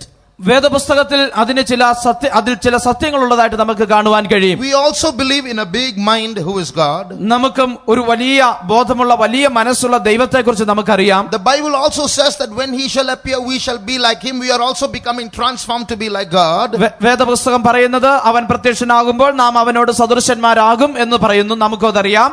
But the methods by which both these are done are different. എന്നാൽ ഇത് രണ്ടും ചെയ്യുന്ന വഴികൾ തമ്മിൽ വ്യത്യാസമുണ്ട്. The meditation method is realize who you are. You're not an ordinary person. You're a big man. You're equal to God. When you realize that, you become God. ധ്യാനത്തിന്റെ വഴി എന്ന് പറയുന്നത് നിങ്ങൾ ആരാണ് എന്ന് നിങ്ങൾ മനസ്സിലാക്കി നിങ്ങൾ ദൈവത്തിന് തുല്യനാണ് അല്ലെങ്കിൽ നിങ്ങൾ ദൈവമാണ് എന്നുള്ള അവസ്ഥയിലേക്ക് എത്തിക്കുന്നതാണ്. What does the Bible say? എന്നാൽ വേദപുസ്തകം പറയുന്നത് എന്താണ്? If you want to become like God, നിങ്ങൾക്ക് ദൈവത്തെ പോലെ ആകണമെങ്കിൽ he must increase, you must decrease. അവൻ വളരണം, ഞാനോ കുറയണം. So it's not by becoming higher in yourself, it's by surrendering. നിങ്ങളുടെ സ്വയം ഉയർത്തപ്പെടുന്നത് നിമിത്തമല്ല, നിങ്ങളെ തന്നെ ഏൽപ്പിച്ചു കൊടുക്കുന്നത് നിമിത്തമായിട്ടാണ്. So first of all, man must realize he cannot. ഒന്നാമത് തനിക്ക് സാധിക്കുകയില്ല എന്ന് മനുഷ്യൻ മനസ്സിലാക്കണം. Man must first realize he's fallen and that he's a failure. മനുഷ്യൻ വീണുപോയവനാണ്, താൻ ഒരു പരാജയമാണ് എന്ന് മനുഷ്യൻ മനസ്സിലാക്കണം. That's what the Bible says. അതാണ് വേദപുസ്തകം പറയുന്നത്. Now what do these classes say? എന്നാൽ ഈ ക്ലാസുകൾ പറയുന്നത്, They say no, you don't have to do all that. You just realize whoever you are. You just call out to that mind, whatever it is, whatever name you give it, never mind, you will realize slowly who you are. നിങ്ങൾ അങ്ങനെയൊന്നും ചെയ്യേണ്ട കാര്യമില്ല. നിങ്ങൾ ആരാണ് എന്ന് നിങ്ങൾ തന്നെ മനസ്സിലാക്കിയാൽ മതി. ആ മനസ്സുമായിട്ട് നിങ്ങൾ ബന്ധപ്പെടുക, അതിന് നിങ്ങൾക്ക് ഇഷ്ടമുള്ള പേർ കൊടുത്തുകൊള്ളുക. നിങ്ങൾക്ക് അങ്ങനെ ദൈവമായി മാറ്റപ്പെടുവാൻ കഴിയും. Slowly your knowledge will increase to realize that you are God. പതുക്കെ നിങ്ങളുടെ ജ്ഞാനം വർദ്ധിച്ചിട്ട് നിങ്ങൾ ദൈവമാണ് എന്ന് നിങ്ങൾക്ക് മനസ്സിലാക്കുവാൻ കഴിയും. Do you know someone said this in the Bible also? ഇത് വേദപുസ്തകത്തിൽ പറഞ്ഞ ഒരു വ്യക്തിയെക്കുറിച്ച് നമുക്ക് കാണുവാൻ കഴിയുന്നുണ്ട്. Genesis chapter 3. ഉൽപ്പത്തി പുസ്തകം 3-ാം അധ്യായത്തിൽ and read verse 4 and 5. 4-5 വാക്യങ്ങൾ വായിക്കാം. പാമ്പ് സ്ത്രീയോട്, നിങ്ങൾ മരിക്കയില്ല, നിശ്ചയം അത് തിന്നുന്ന നാളിൽ നിങ്ങളുടെ കണ്ണ് തുറക്കുകയും നിങ്ങൾ നന്മ തിന്മകളെ അറിയുന്നവരായി ദൈവത്തെ പോലെ ആകുകയും ചെയ്യും എന്ന് ദൈവം അറിയുന്നു എന്ന് പറഞ്ഞു. And the serpent said unto the woman, Ye shall not surely die, for God that know that in that day ye eat thereof, then your eyes shall be opened, and ye shall be as gods, knowing good and evil. So what does this say? Your eyes will be opened. ഇവിടെ വായിക്കുമ്പോൾ നിങ്ങളുടെ കണ്ണ് തുറക്കും. That's an eye in the mind. അത് മനസ്സിലുള്ള കണ്ണാണ്. That's called knowledge. അതിനാണ് ജ്ഞാനം എന്ന് പറയുന്നത്. And when you get that knowledge, you will realize that you are God. ആ ജ്ഞാനം നിങ്ങൾക്ക് ലഭിക്കുമ്പോൾ നിങ്ങൾ ദൈവമാണ് എന്ന് നിങ്ങൾക്ക് മനസ്സിലാക്കാം. Exactly what the Bible says the serpent said, this new philosophy is saying. വേദപുസ്തകത്തിൽ സർപ്പം എന്ത് പറഞ്ഞുവോ അത് തന്നെയാണ് ഈ പുതിയ തത്വജ്ഞാനവും പറയുന്നത്. So what is happening now? So much of meditation is going on everywhere. ഇന്ന് നമ്മുടെ ചുറ്റുപാട് നോക്കുമ്പോൾ വളരെയധികം ധ്യാനങ്ങൾ അവിടെ ഇവിടെ നടക്കുന്നുണ്ട്. So when they meditate and they think they are going to be gods, did Adam and Eve become gods when that eye was opened? അവർ ചിന്തിച്ചതുപോലെ ധ്യാനിച്ചിട്ട് ദൈവത്തെ പോലെ ദൈവമാകുവാമെന്ന് കഴിയുമെന്ന് ചിന്തിക്കുന്നു. എന്നാൽ ആദാമും ഹവ്വായും അവരുടെ മനസ്സിലുള്ള കണ്ണ് തുറന്നപ്പോൾ അവർ ദൈവമായി തീർന്നുവോ? They saw that they were naked and they became slaves to the very one who tempted them and offered that God-like situation. അവർ നഗ്നരെന്ന് അവർ മനസ്സിലാക്കിയിട്ട് അവരെ വഞ്ചിച്ച് ദൈവത്തെ പോലെ ആക്കാമെന്ന് വാഗ്ദാനം ചെയ്ത അതേ പാമ്പിന്റെ അടിമകളായി അവർ തീർന്നു. This is what's going to happen to the entire world. അത് തന്നെയാണ് മുഴു ലോകത്തിലും സംഭവിക്കുവാൻ പോകുന്നത്. This is called mind control. ഇതാണ് മനസ്സിന്റെ നിയന്ത്രണം എന്ന് പറയുന്നത്. So in various ways the devil is now seeking to control the minds of the masses. ഇന്ന് വിവിധ തലത്തിൽ പിശാച് ജനക്കൂട്ടങ്ങളുടെ മനസ്സിനെ നിയന്ത്രിക്കുവാൻ ശ്രമിക്കുന്നു. So when they say that this superconscious mind in the universe has a lot of power which we can harness, ഈ പ്രപഞ്ചത്തിലുള്ള അതീവ ബോധമുള്ള മനസ്സിനെ കുറിച്ച് അതിൽ നിന്ന് അനേക ശക്തി നമുക്ക് പ്രാപിക്കുവാൻ കഴിയുമെന്നവർ പറയുമ്പോൾ the Bible also agrees to this. വേദപുസ്തകം അതിനോട് യോജിക്കുന്നുണ്ട്. Read Ephesians chapter 2 verse 2. എഫേസ്യ ലേഖനം 2-ാം അധ്യായത്തിന്റെ 2-ാം വാക്യം വായിക്കാം. അവയിൽ നിങ്ങൾ മുൻപേ ഈ ലോകത്തിന്റെ കാലഗതിയെയും ആകാശത്തിലെ അധികാരത്തിനും അനുസരണക്കേടിന്റെ മക്കളിൽ ഇപ്പോൾ വ്യാപരിക്കുന്ന ആത്മാവിനും അധിപതിയായവനെയും അനുസരിച്ച് നടന്നു. Wherein in time past Ye walk according to the course of this world, according to the prince of the power of the air, the spirit that now worketh in the children of disobedience. So here we read of air or space or this universe. ഇവിടെ ആകാശത്തെക്കുറിച്ച് നാം വായിക്കുന്നു. So in this air there is a power, this Bible says. വേദപുസ്തകം പറയുന്നത് ആകാശത്തിൽ ഒരു അധികാരമുണ്ട് എന്നാണ് എഴുതിയിരിക്കുന്നത്. And behind that power there is a prince. ആ ശക്തിയുടെ അധികാരത്തിന്റെ പുറകിൽ ഒരു അധിപതിയുണ്ട്. So that's what this verse says. അതാണ് ഈ വാക്യം പറയുന്നത്. Now through these meditation classes people are trying to contact that power. ആ ഈ ധ്യാനത്തിന്റെ ക്ലാസുകൾ മുഖാന്തിരമായി മനുഷ്യർ ആ ശക്തിയുള്ളവനെ ബന്ധപ്പെടുവാൻ ശ്രമിക്കുന്നു. Now in Chennai I recently met a Pentecostal boy. ചെന്നൈയിൽ അല്പകാലം മുമ്പ് ഒരു പെന്തക്കോസ്ത് യുവാവിനെ ഞാൻ കാണുകയുണ്ടായി. He for 10th 11th and 12th students this was compulsory for the meditation. 10ഉം 11ഉം 12ലും പഠിക്കുന്ന കുട്ടികൾക്ക് ഈ ധ്യാനം എന്നുള്ളത് നിർബന്ധമാണ്. So every week, twice a week they have these classes. രണ്ടാഴ്ചയിൽ ഒരിക്കൽ അവർക്ക് ഇങ്ങനെയുള്ള ക്ലാസുകളുണ്ട്. And it's increasing everywhere. അത് വർദ്ധിച്ചു വന്നുകൊണ്ടിരിക്കുകയാണ്. So they are supposed to close their eyes and sit in a certain posture. അവരവരുടെ കണ്ണുകൾ അടച്ചിട്ട് ഒരു പ്രത്യേക രീതിയിൽ അവരെ ഇരുത്തുന്നു. And then through the microphone, through the speakers, you'll have music coming in. സ്പീക്കറുകളിൽ കൂടി സംഗീതം വരുന്നത് കേൾക്കാം. And then certain announcements will be made to which they should listen. അവർ ശ്രദ്ധിക്കേണ്ടതായ ചില അറിയിപ്പുകൾ നൽകും. And they'll say, imagine that you're leaving this world and traveling beyond the galaxies into outer space. നിങ്ങൾ ഈ ലോകം വിട്ട് ഈ ശരീരം വിട്ട് പ്രപഞ്ചത്തിന്റെ പുറത്തേക്ക് നിങ്ങൾ പറക്കുകയാണ് എന്ന് ചിന്തിക്കുക. So various statements like this are made. അങ്ങനെയുള്ള പല പ്രസ്താവനകൾ നടത്തുന്നു. Now they have a teacher. അവർക്ക് അതിനൊരു ടീച്ചറുമുണ്ട്. That teacher is a lady. അതൊരു അധ്യാപികയാണ്. That teacher is a disciple of a certain guru who taught her all this. ഈ അധ്യാപിക തന്നെ ഇത് പഠിപ്പിച്ച ഒരു ഗുരുവിന്റെ ശിഷ്യയാണ്. What is that guru's testimony? ആ ഗുരുവിന്റെ സാക്ഷ്യം എന്താണ്? Till he was in standard 10, that guru as a young boy, till he was in standard 10, he was a dud. He couldn't study well. താൻ ആ ഗുരു 10ാം ക്ലാസ്സിൽ പഠിക്കുന്നത് വരെ, ആ 10ാം ക്ലാസ് എത്തുന്നത് വരെ തനിക്ക് പഠിക്കുവാൻ കഴിയാത്ത ബുദ്ധിയില്ലാത്ത ഒരു മണ്ടനെ പോലെ കാണപ്പെട്ടു. But one day when he was walking on the road, ഒരു ദിവസം താൻ വഴിയിൽ നടന്നു പോയിക്കൊണ്ടിരുന്നപ്പോൾ suddenly he was flanked or surrounded by black images, he said. പെട്ടെന്ന് തന്റെ ചുറ്റും കറുത്ത രൂപങ്ങൾ വന്ന് തന്നെ ചുറ്റി എന്നാണ് താൻ പറഞ്ഞത്. And he got very scared and wanted to run away. താൻ ഭയപ്പെട്ട് ഓടിപ്പോകുവാൻ ആഗ്രഹിച്ചു. And those black forms said, don't get scared, we are going to make you wise. ആ കറുത്ത രൂപങ്ങൾ പറഞ്ഞത്, നീ ഓടിപ്പോകേണ്ട, ഞങ്ങൾ നിന്നെ ബുദ്ധിമാനാക്കുവാൻ പോകുന്നു. So then he stood there. അപ്പോൾ താൻ അവിടെ നിന്നു. Then all those black forms came near and came inside him, it seems. ആ കറുത്ത രൂപങ്ങളെല്ലാം അടുത്ത് വന്നിട്ട് തന്റെ ഉള്ളിലേക്ക് പ്രവേശിച്ചു. When those black forms came inside him, they became white, it seems. ആ കറുത്ത രൂപങ്ങൾ തന്റെ ഉള്ളിൽ പ്രവേശിച്ചപ്പോൾ അവ പെട്ടെന്ന് വെണ്മയുള്ളതായി തീർന്നു. From that day he became very intelligent.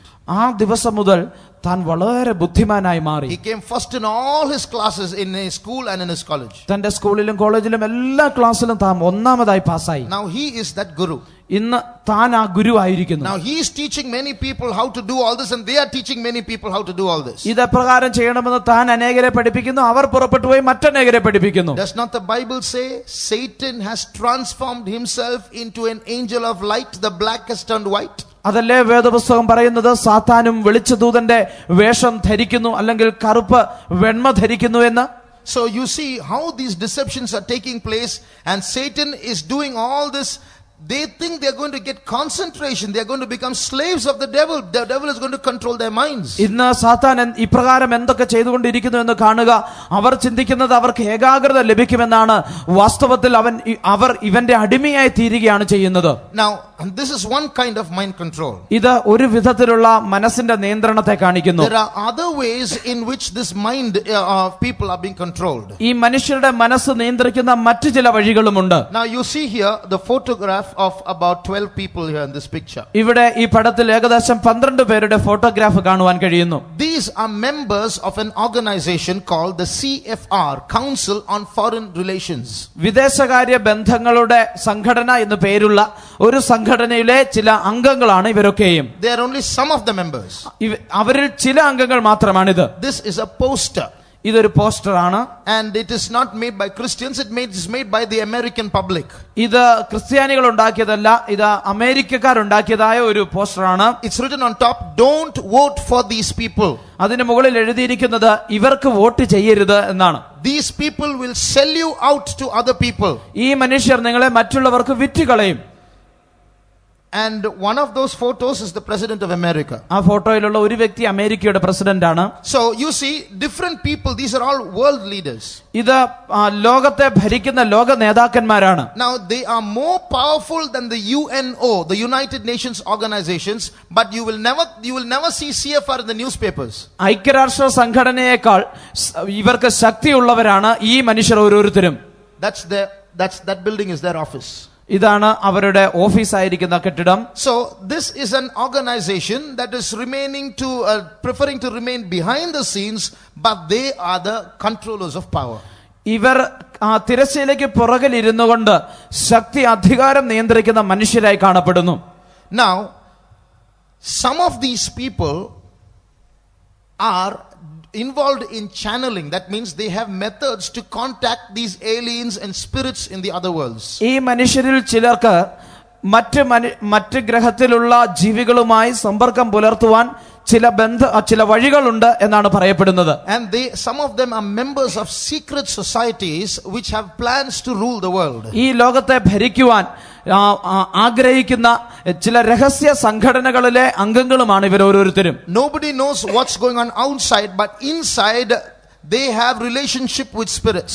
പുറമേ എന്താണ് സംഭവിക്കുന്നതെന്ന് ആരും അറിയുന്നില്ല എങ്കിലും അവർക്കുള്ളിൽ ഈ ദുരാത്മാക്കളുമായിട്ട് ബന്ധമുണ്ട്. Now, for example, a few months ago, ഉദാഹരണത്തിന് ചില മാസങ്ങൾക്ക് മുമ്പ് an ICBM, intercontinental ballistic missile, was sent from California into outer space. കാലിഫോർണിയയിൽ നിന്ന് ഒരു ഭൂഖണ്ഡാനന്തര മിസൈൽ അന്തരീക്ഷത്തിലേക്ക് തൊടുത്തുവിടുകയുണ്ടായി. There was no war. യുദ്ധമൊന്നും ഉണ്ടായിരുന്നില്ല. Why was that missile launched? It never came in the papers. എന്തുകൊണ്ടാണ് ആ മിസൈൽ തൊടുത്തുവിട്ടത്? ഒരിക്കലും അത് പത്രങ്ങളിലൊന്നും വന്നില്ല. But it has been photographed and videographed also. അതിന്റെ ഫോട്ടോയും എടുത്തു, അതിന്റെ വീഡിയോയും എടുക്കുകയുണ്ടായി. Why was it sent? No answer. Silence by the government. എന്തുകൊണ്ടാണ് അത് അയച്ചത് എന്നുള്ളതിനെ കുറിച്ച് ഗവൺമെന്റിന് ഉത്തരമില്ല, നിശബ്ദതയാണ് ഉത്തരം. But in a paper in Russia, there was a suggestion that this has been sent by the President of America to fight against some aliens in outer space. റഷ്യയിലുള്ള ഒരു പത്രത്തിൽ ഇപ്രകാരം അതിനെക്കുറിച്ച് ഒരു വാർത്ത വരികയുണ്ടായി. ഒരുപക്ഷെ അമേരിക്കയുടെ പ്രസിഡന്റ് ഈ മിസൈൽ അയച്ചത് അന്തരീക്ഷത്തിലുള്ള ഏതോ ചില ജീവികളുമായി യുദ്ധം ചെയ്യുവാനായിരിക്കാം. When we speak of aliens in outer space, they say it's not just one group, there are many hundreds of groups, there are different kinds of them. അന്തരീക്ഷത്തിലുള്ള ജീവികളെ കുറിച്ച് പറയുമ്പോൾ ഒരു കൂട്ടർ മാത്രമല്ല, അനേക കൂട്ടരുണ്ട് എന്നാണ് പറയപ്പെടുന്നത്. One group are called the reptilians. That means they are all like reptiles. അതിലൊരു കൂട്ടർ ഇഴജന്തുക്കളെ പോലെയാണ്, അവരെ അപ്രകാരമാണ് അറിയപ്പെടുന്നത്. They are like snakes and crocodiles, and they are that kind of, they are creeping things. അവര് പാമ്പുകളെ പോലെ, മുതലകളെ പോലെ, ഇഴഞ്ഞു നടക്കുന്ന ജീവികളെ പോലെ കാണപ്പെടുന്നു. And the Russian paper was trying to say that the President of America was supporting that group against another group and was sending this missile to kill the people of the enemy group. Russian പത്രത്തിൽ വന്ന വാർത്ത ഇപ്രകാരമാണ്: American president ഇതിലൊരു കൂട്ടരെ support ചെയ്തിട്ട് മറ്റൊരു കൂട്ടരെ കൊന്നുകളയേണ്ടതിന് താൻ ഈ മിസൈൽ അയച്ചു എന്നാണ് ആ പത്രത്തിൽ വന്നത്. Brother, sister, you could read all this in novels and comics, but can you imagine this coming as news in the paper? പ്രിയമുള്ളവരെ, നിങ്ങൾക്ക് ഇതൊക്കെ നോവലുകളിൽ മറ്റ് കോമിക്കുകളിലൊക്കെ വായിക്കുവാൻ കഴിയും. എന്നാൽ ഇതൊക്കെ പത്രത്തിൽ വാർത്തയായിട്ട് വരുന്നു എന്ന് നിങ്ങൾക്ക് വിശ്വസിക്കുവാൻ കഴിയുമോ? Now there is a verse in the Bible like this. വേദപുസ്തകത്തിൽ ഇപ്രകാരം ഒരു വാക്യമുണ്ട്: I beheld Satan falling like lightning from heaven. സാത്താൻ മിന്നൽ പോലെ ആകാശത്തു നിന്ന് വീഴുന്നത് ഞാൻ കണ്ടു. Read that in Luke 10:18. ലൂക്കോസിന്റെ സുവിശേഷം 10-ാം അധ്യായത്തിന്റെ 18-ാം വാക്യത്തിൽ ഇത് കാണാം.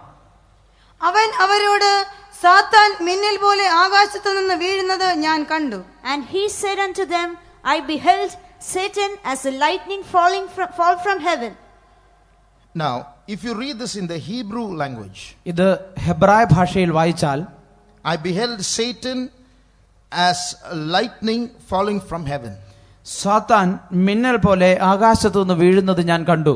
That phrase called lightning from heaven, you know what it is in the Hebrew language?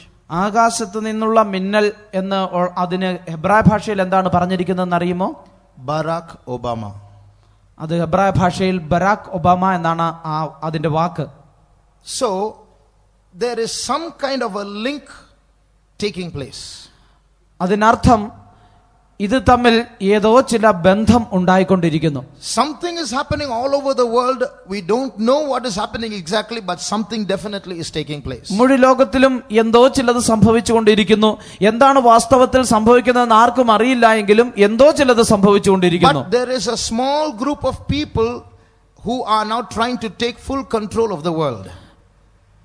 There's a small group of people, they are trying to take full control of the world. ഈ ലോകത്തിന്റെ മുഴു നിയന്ത്രണവും ഏറ്റെടുക്കുവാൻ ശ്രമിക്കുന്ന ഒരു ചെറിയ കൂട്ടം ആൾക്കാരുണ്ട്. They want to form a one world government and control every human being.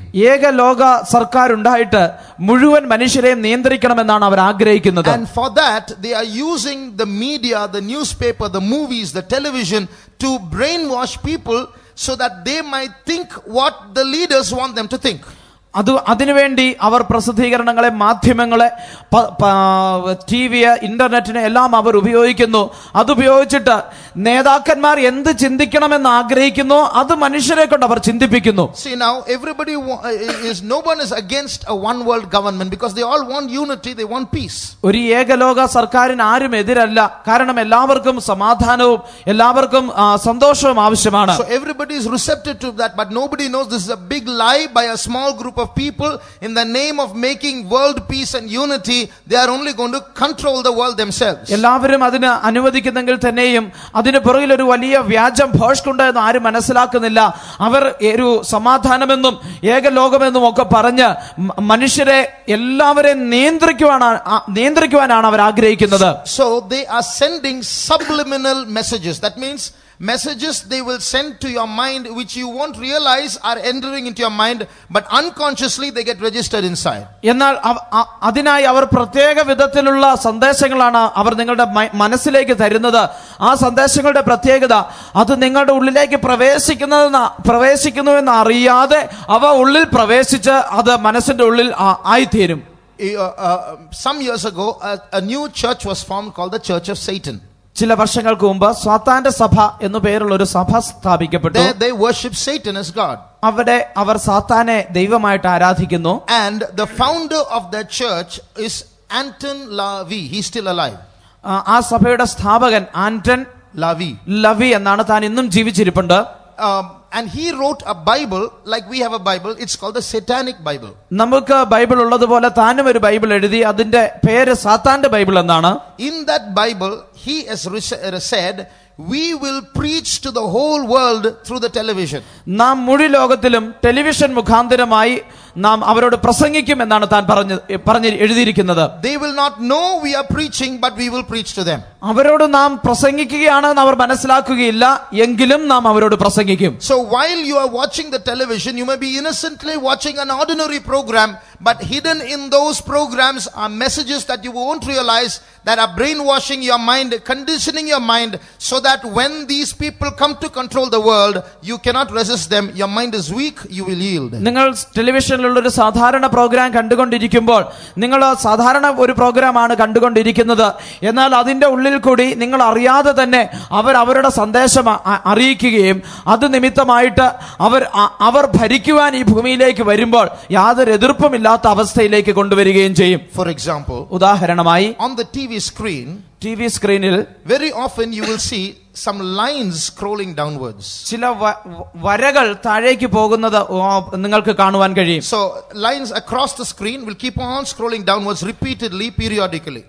ചില വരകൾ അത് സ്ക്രീനിന്റെ ഒരു വശം തൊട്ട് മറ്റേ വശം വരെയുണ്ട്. അതിങ്ങനെ മാറി മാറി വന്നുകൊണ്ടിരിക്കും. Those lines, experts say, are supposed to have a hypnotic effect on the watchers. ചില വിദഗ്ധന്മാർ പറയുന്നത് ആ വരികൾക്ക് മനുഷ്യരുടെ മനസ്സിൽ മനഃശാസ്ത്രപരമായ ചില ശക്തി സ്ഥാപിക്കുവാൻ കഴിയുമെന്നാണ്. As those lines keep going down before the eyes, it weakens the mind.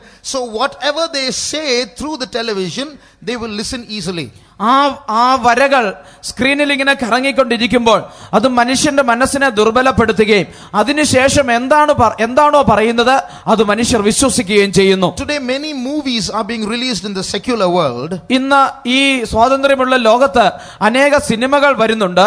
And those movies, you will see they are contacting extraterrestrials.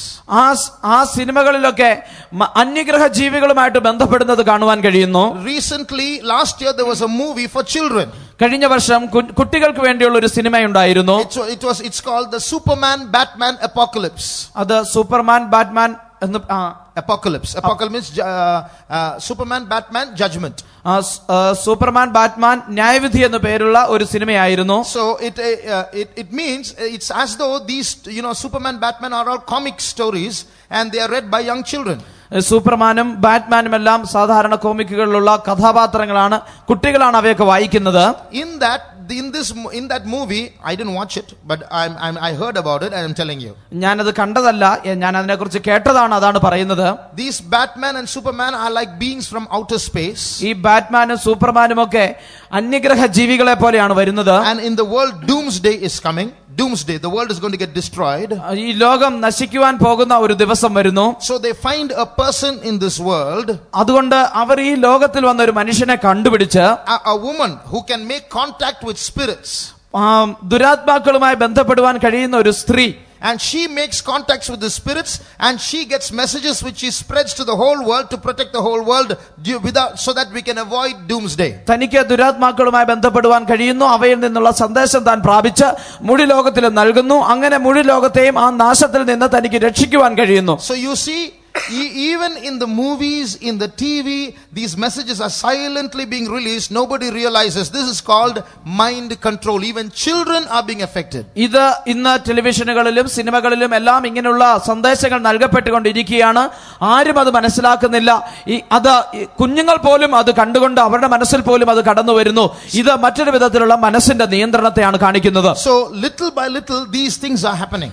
അല്പാൽപമായി ഈ കാര്യങ്ങൾ സംഭവിച്ചുകൊണ്ടിരിക്കുന്നു. I want to tell you one more thing. ഒരു കാര്യം കൂടി പറയുവാൻ ഞാൻ ആഗ്രഹിക്കുന്നു. How mind control can take place. എപ്രകാരമാണ് മനസ്സിന്റെ നിയന്ത്രണം സംഭവിക്കുന്നത്? In the year 1947, 1947 a man called Wilhelm Reich എന്ന പേരുള്ള ഒരു മനുഷ്യൻ, he was employed by the Central Intelligence Agency, the Secret Service in America. അമേരിക്കയിലുള്ള CIA സെൻട്രൽ ഇന്റലിജൻസ് ഏജൻസിയാണ് തനിക്ക് ജോലി നൽകിയിരുന്നത്. So that he could find the right kind of waves which through which thoughts can be transmitted so that people's minds can be controlled. ഒരു മനുഷ്യന്റെ ചിന്തകൾ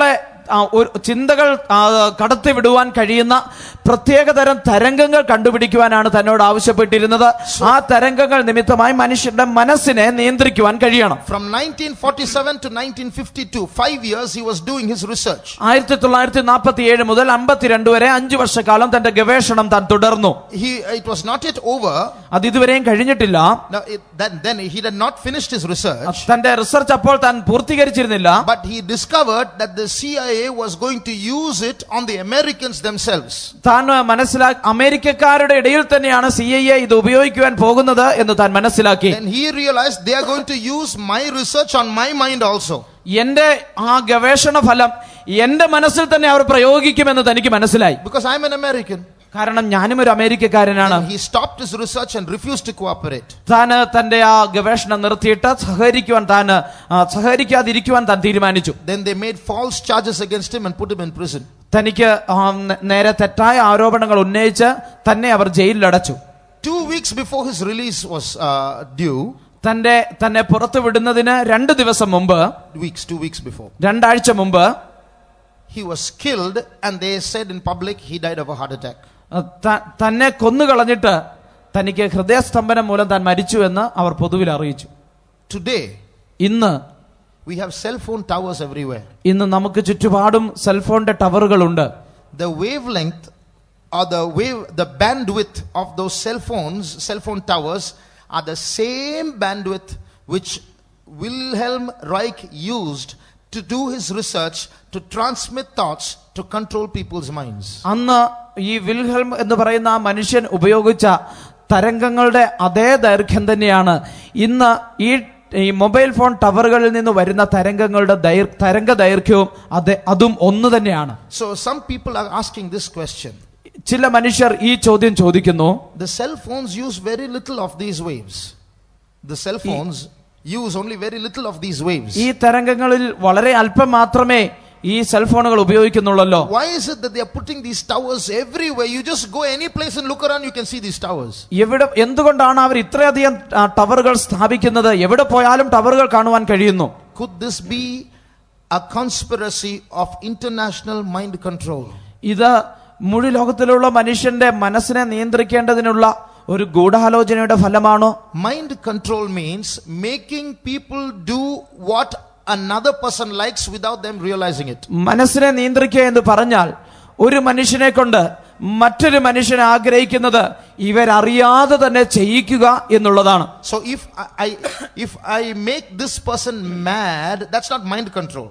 ഞാൻ ഈ വ്യക്തിയെ ഒരു ഭ്രാന്തനാക്കി മാറ്റുന്നുവെങ്കിൽ അത് മനസ്സിന്റെ നിയന്ത്രണമല്ല. If I can make him do what I like without his knowing it, he thinks he's doing what he likes, but I'm making him do what I like, that's mind control. ഞാൻ എന്ത് ചെയ്യുവാൻ ആഗ്രഹിക്കുന്നുവോ അത് താൻ അറിയാതെ തന്നെ കൊണ്ട് ചെയ്യിക്കുവാൻ കഴിയുന്നുവെങ്കിൽ താൻ ചിന്തിക്കുന്നത് തന്റെ ഇഷ്ടം ചെയ്യുന്നുവെന്നാണ്. എന്നാൽ വാസ്തവത്തിൽ താൻ ചെയ്യുന്നത് എന്റെ ആഗ്രഹമാണ്. അപ്രകാരം ചെയ്യിക്കുന്നതിനാണ് മനസ്സിനെ നിയന്ത്രിക്കുക എന്ന് പറയുന്നത്. So if they can do this now, then it will be very difficult for people to live. ഇത് ഇന്ന് ചെയ്യുവാൻ കഴിയുന്നുവെങ്കിൽ മനുഷ്യർക്ക് ജീവിതം വളരെ ദുസ്സഹമായിരിക്കും. People are going to lose their freedom. മനുഷ്യർക്ക് അവരുടെ സ്വാതന്ത്ര്യം നഷ്ടപ്പെടും. This is why that poster has been put up in America by the public saying, don't vote for these people. If they come to power, they are going to brainwash you and control you. They'll sell you.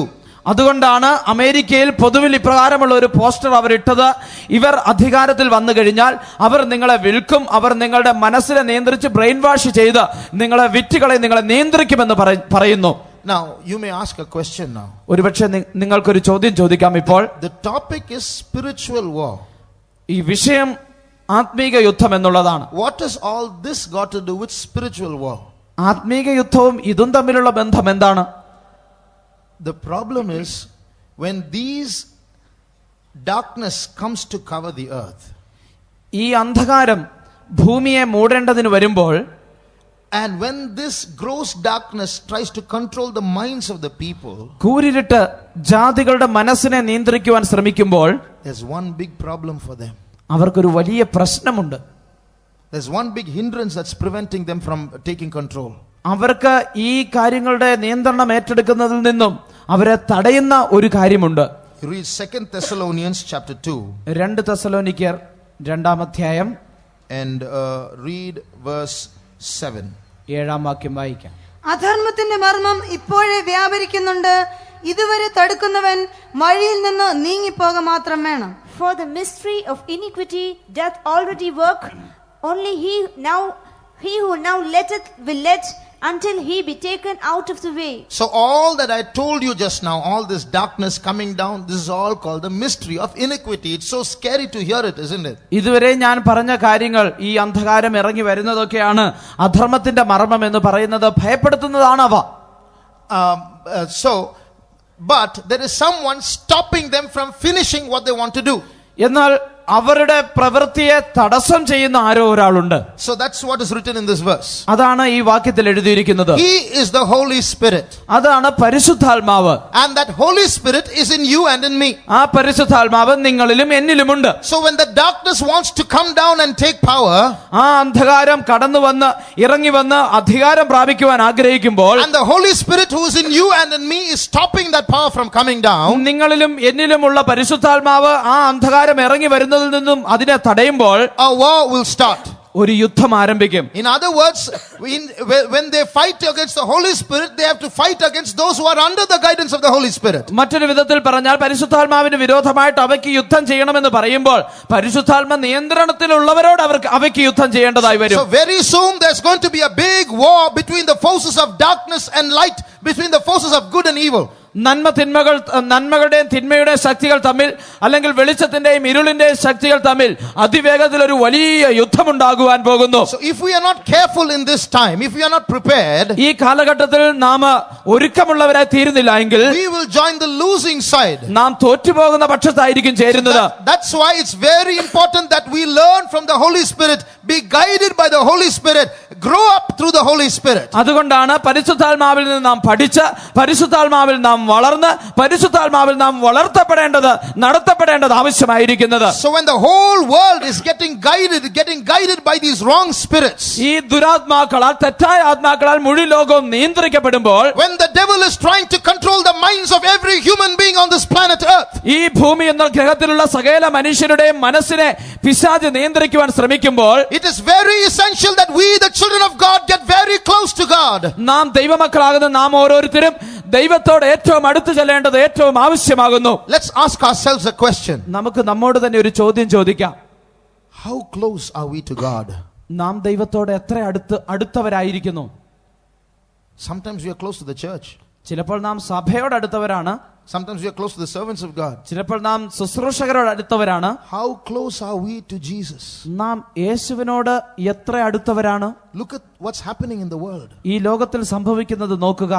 All kinds of new philosophies, new religions. പുതിയ തത്വജ്ഞാനങ്ങളും പുതിയ മതങ്ങളും ഒക്കെ വരുന്നു. New doorways are being opened. Various methods are being found to make contact with those spirits in the other worlds. പുതിയ വഴികൾ, പുതിയ വാതിലുകൾ തുറക്കപ്പെടുന്നു.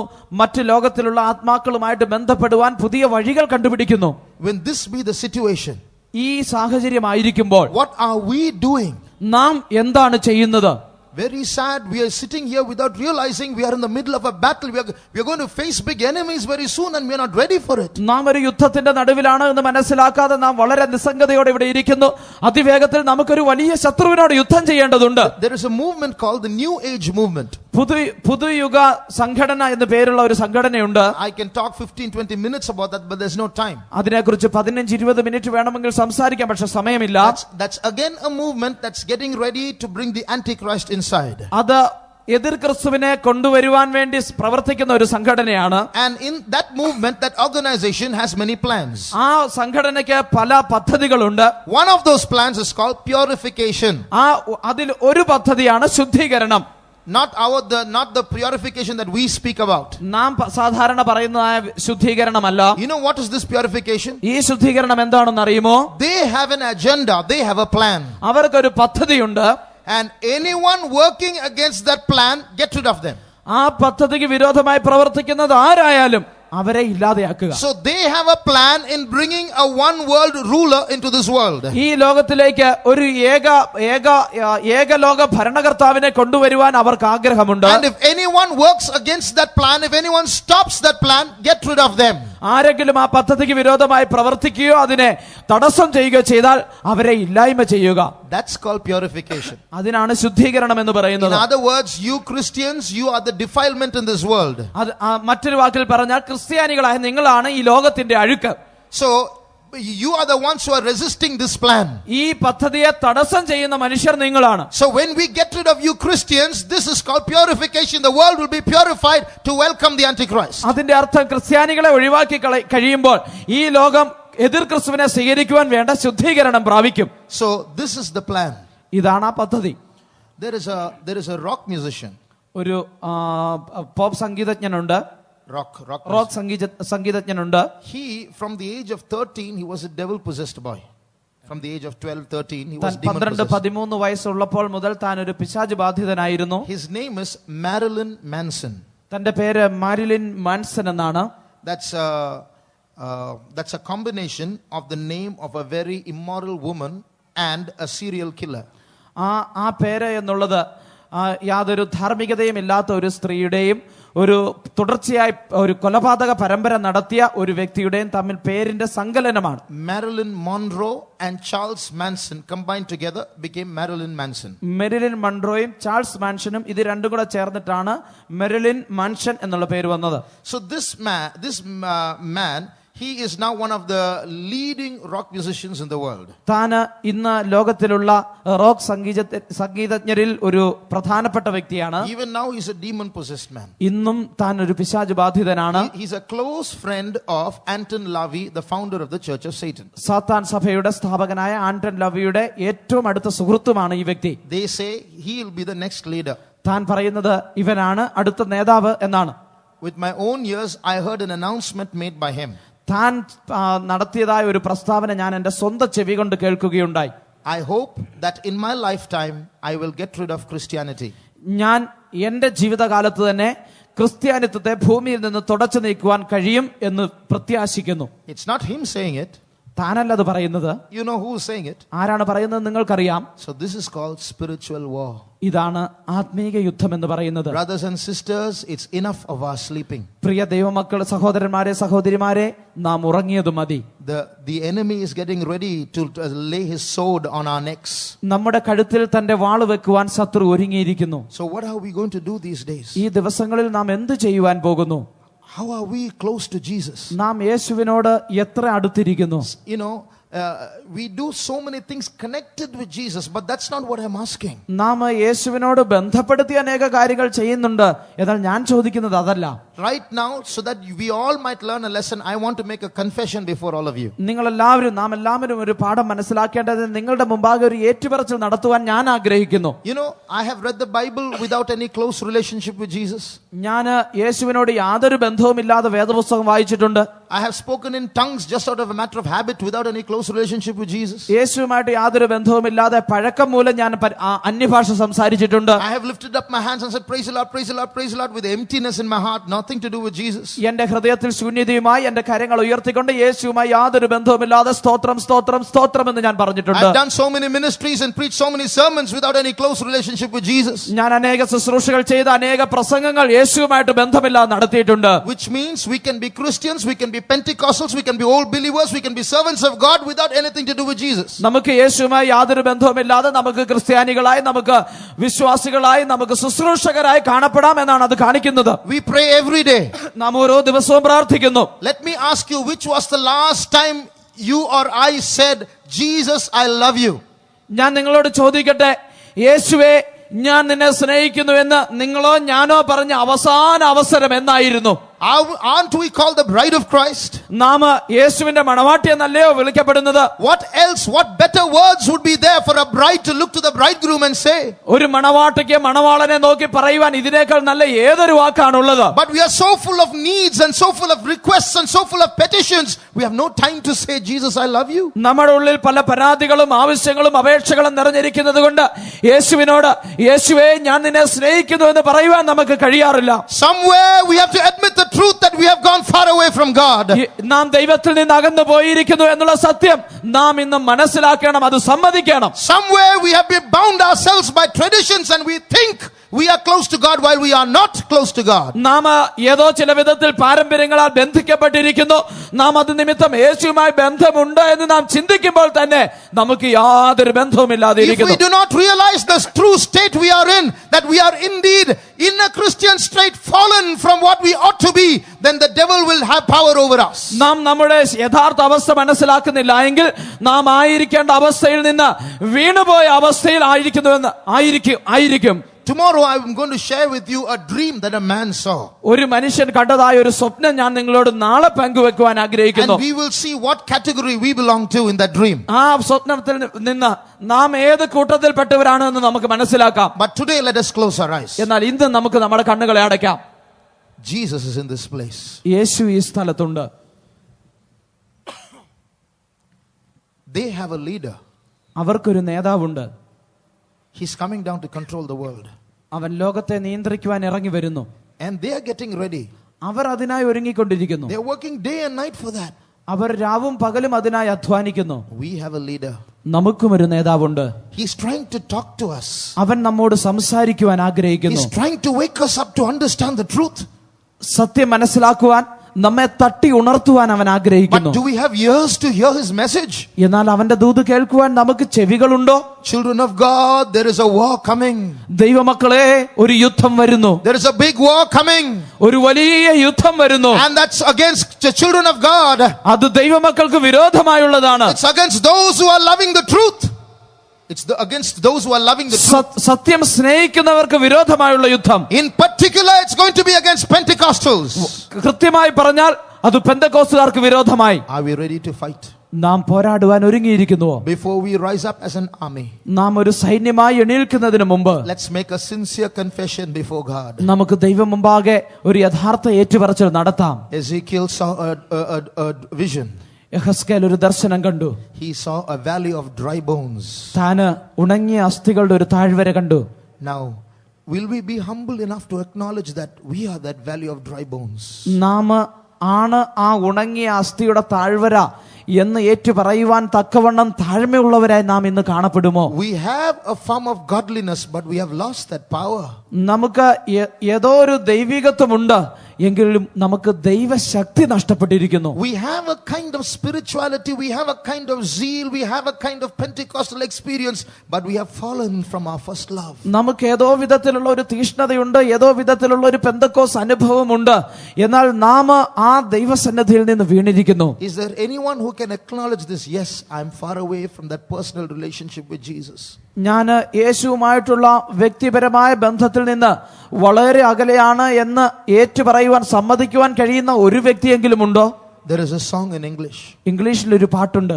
Lord, it's not for ease or worldly pleasure that I am asking. കർത്താവേ, ഈ ലോകത്തിന്റെ സന്തോഷങ്ങൾക്ക് വേണ്ടി അല്ല ഞാൻ നിന്നോട് അപേക്ഷിക്കുന്നത്. I'm not praying for those. ഞാൻ അവയ്ക്ക് വേണ്ടി അല്ല പ്രാർത്ഥിക്കുന്നത്. I'm very ready to toil and suffer. ഞാൻ കഷ്ടം അനുഭവിക്കുവാൻ, അധ്വാനിക്കുവാൻ ഞാൻ തയ്യാറാണ്. But I ask only for one thing, O Lord. എന്നാൽ ഞാൻ ഒന്നിനു വേണ്ടി മാത്രമേ അപേക്ഷിക്കുന്നുള്ളൂ. Let me walk close to thee. ഞാൻ നിന്നോട് ചേർന്ന് നടക്കട്ടെ. Let's test our spirits. നമുക്ക് നമ്മുടെ ആത്മാവിനെ ഒന്ന് Is പരിശോധിക്കാം. our spirit close to the Spirit of God? നമ്മുടെ ആത്മാവ് ദൈവത്തിന്റെ ആത്മാവിനോട് ചേർന്നാണോ ആയിരിക്കുന്നത്? Do we have that spirit to spirit experience? നമുക്ക് ആത്മാവിനുള്ള ആ ബന്ധമുണ്ടോ? When we wake up in the morning, do we hear the voice of God? നാം അതിരാവിലെ ഉണരുമ്പോൾ ദൈവശബ്ദം കേൾക്കാറുണ്ടോ? Like Enoch walked with God, are we walking with God every moment of our life? ഹാനോക്ക് ദൈവത്തോട് ചേർന്ന് നടന്നതുപോലെ നമ്മുടെ ജീവിതത്തിന്റെ ഓരോ നിമിഷവും നാം ദൈവത്തോട് ചേർന്നാണോ നടക്കുന്നത്?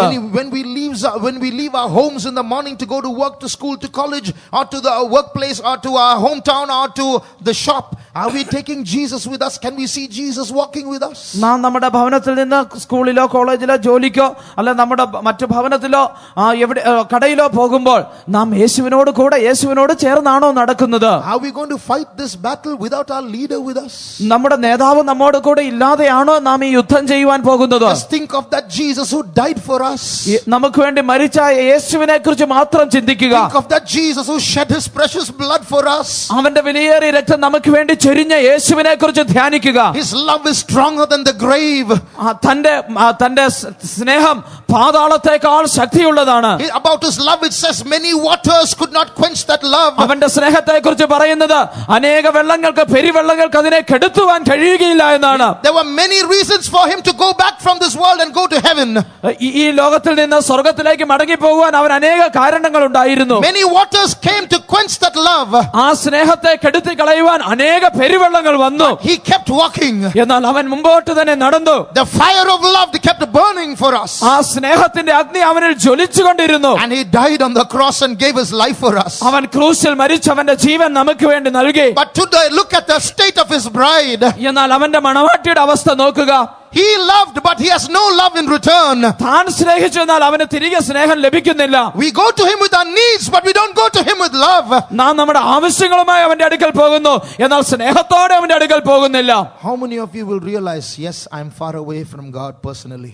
ഞാൻ വ്യക്തിപരമായി ദൈവത്തിൽ നിന്ന് വളരെ അകലെയാണ് എന്ന് എത്ര പേർ മനസ്സിലാക്കുന്നു? If you make that humble confession, put up your hands. നിങ്ങൾ ആ താഴ്മയുള്ള ഏറ്റുപറച്ചിൽ നടത്തുന്നെങ്കിൽ നിങ്ങളുടെ കരമൊന്ന് ഉയർത്താമോ? We are that valley of dry bones. അതെ, നാമാണ് ആ ഉണങ്ങിയ അസ്ഥികളുടെ താഴ്വര.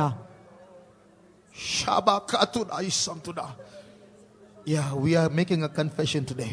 അതെ, ഇന്ന് നാം ഒരു ഏറ്റുപറച്ചിൽ നടത്തുകയാണ്. Let's put down our hands. നമ്മുടെ കരങ്ങൾ താഴ്ത്തിയിടാം. God took Ezekiel to that valley.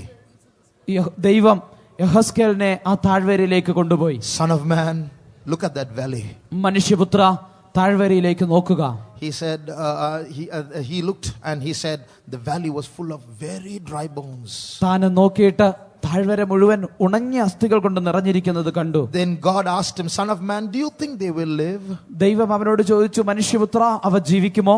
He was so full of, he could not give an answer to that question. He said, Lord, you know, I can't answer this question. തനിക്ക് അതിനൊരു ഉത്തരം നൽകുവാൻ കഴിയുന്ന അവസ്ഥയിലായിരുന്നില്ല. താൻ പറഞ്ഞു, കർത്താവേ, നീ അറിയുന്നുവല്ലോ. It's such a hopeless situation. യാതൊരു പ്രത്യാശയും ഇല്ലാത്ത ഒരു സാഹചര്യം. But then God told Ezekiel. അപ്പോൾ ദൈവം യഹസ്കേലിനോട് പറഞ്ഞു, Ezekiel, you prophesy. യഹസ്കേലേ, നീ പ്രവചിക്കുക. You prophesy, you say the word, I will do the rest. നീ പ്രവചിക്കുക, നീ വാക്ക് പറയുക, ബാക്കി ഞാൻ ചെയ്തുകൊള്ളാം. And he prophesied. താൻ പ്രവചിച്ചു. Suddenly the bones came together. പെട്ടെന്ന് അസ്ഥികൾ ഒന്നോടൊന്ന് ചേർന്നു. And the skin and the flesh came upon it. അതിന്റെ മുകളിൽ മാംസം വന്നു. And sinews came upon it. അതിന്റെ മുകളിൽ ഞരമ്പുകൾ വന്നു. Covered with skin. അതിന് മുകളിൽ പുറത്ത് തൊലി വന്ന് പൊതിഞ്ഞു. Then he called out to the four winds of heaven and said, breathe upon these slain. അപ്പോൾ താൻ ആകാശത്തിന്റെ 4 കാറ്റിനോടും പറഞ്ഞു, ഈ മനുഷ്യരുടെ മേൽ വന്ന് ഊതുക. And then the breath came upon them. അപ്പോൾ അവർക്ക് ശ്വാസം വന്നു. And they rose up to their feet. അവർ അവരുടെ കാലിൽ നിവർന്നു നിന്നു. Those of us who lifted up our hands, ഇപ്പോൾ കരമുയർത്തിയവർ, shall we make a 1-minute prayer to Jesus? 1 minute നമുക്ക് യേശുവിനോടൊന്ന് പ്രാർത്ഥിക്കാമോ? Jesus, we want to come back to life. യേശുവേ, ഞങ്ങൾക്ക് ജീവനിലേക്ക് മടങ്ങി വരണം. Jesus, I want to come back to life. യേശുവേ, എനിക്ക് ജീവനിലേക്ക് മടങ്ങി വരണം. I want that heart that loves you once again. നിന്നെ സ്നേഹിക്കുന്ന ആ ഹൃദയം എനിക്ക് ഒരിക്കൽ കൂടി ആവശ്യമാണ്. I want to walk with you once again. എനിക്ക് ഒരിക്കൽ കൂടി നിന്നോട് ചേർന്ന് നടക്കണം. When I wake up, I want to wake up with you. ഞാൻ ഉണരുമ്പോൾ എനിക്ക് നിന്നോട് കൂടെ ഉണർന്നു വരണം. When I go to work, I want to go to work with you. ഞാൻ ജോലിക്ക് പോകുമ്പോൾ നിന്നോട് കൂടെ എനിക്ക് ജോലിക്ക് പോകണം. When I go to sleep, I want to sleep with you. ഞാൻ ഉറങ്ങുമ്പോൾ എനിക്ക് നിന്നോട് ചേർന്ന് ഉറങ്ങണം. Every moment of my life, I want to be with you, Jesus. എന്റെ ജീവിതത്തിന്റെ ഓരോ നിമിഷം യേശുവേ, എനിക്ക് നിന്നോട് കൂടെ ആയിരിക്കണം. If there's anyone who has this desire, ഇവിടെ ഈ ആഗ്രഹമുള്ള ആരെങ്കിലും ഉണ്ടെങ്കിൽ 1 minute, let's lift up our voices and pray. ഒരു നിമിഷം നമ്മുടെ ശബ്ദമുയർത്തി നമുക്ക് പ്രാർത്ഥിക്കാം. Those who want Jesus in their lives, lift up your voices and pray. ആർക്ക് യേശുവിനെ ആവശ്യമുണ്ടോ അവർ തങ്ങളുടെ ശബ്ദമുയർത്തി ഒരു നിമിഷം പ്രാർത്ഥിച്ചാട്ടെ. Jesus, we want you, Lord. Papa, we want you, Savior. We want you in the center of our lives, oh God. Jesus, come into our lives, Savior. We need you. We want to love you, Lord. Holy Spirit, clean up our filthy hearts, oh God. Jesus, Jesus, Jesus. I want you, Jesus. I want you, Jesus. Jesus, we praise you. From the depth of our hearts, നമ്മുടെ ഹൃദയത്തിന്റെ ആഴത്തിൽ നിന്ന് let's just look to Jesus and call out just the name Jesus again and again for some time. നമുക്ക് യേശുവിനെ മാത്രം നോക്കി യേശുവേ യേശുവേ യേശുവേ എന്ന് മാത്രം നമുക്ക് വിളിക്കാം. Just from the depth of your heart, call out to Jesus. നിങ്ങളുടെ ഹൃദയത്തിന്റെ ആഴത്തിൽ നിന്ന് യേശുവിനെ വിളിച്ചാട്ടെ. Only the name Jesus again and again and again. വീണ്ടും വീണ്ടും വീണ്ടും യേശു എന്നുള്ള അതേ ഒരേ ഒരു നാമം മാത്രം. Because we need Jesus. എന്തുകൊണ്ടെന്നാൽ നമുക്ക് യേശുവിനെ ആവശ്യമായിരിക്കുന്നു. Call out to Jesus. യേശുവിനെ നോക്കി വിളിക്കുക. Jesus. Jesus. Jesus.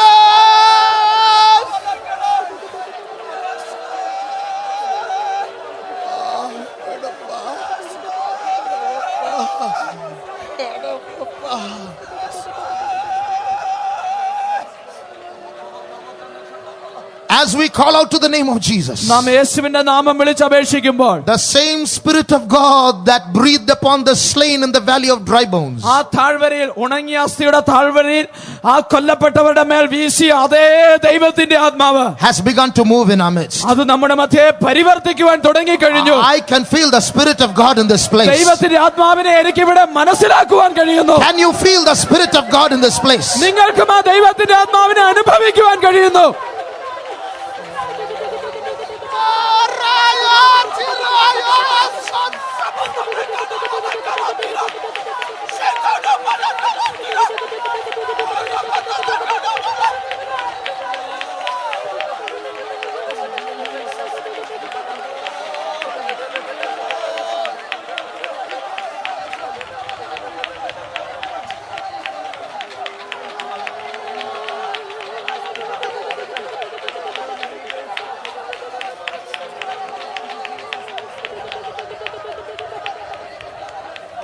Kerala was once a place of sacrificial people.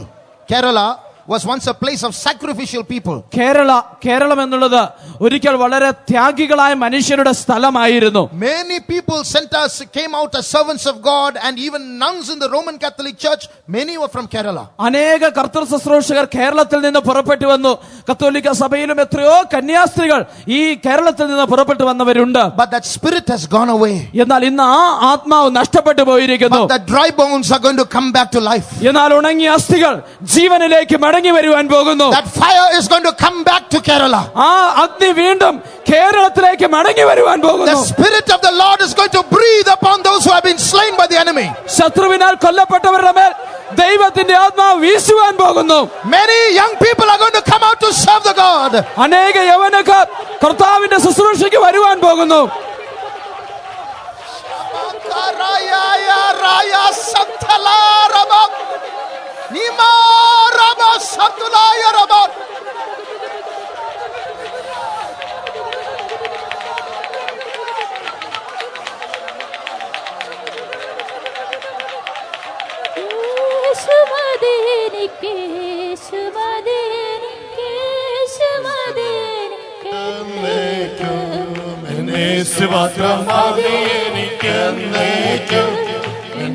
മാത്രം മതി എനിക്കെന്നേക്കും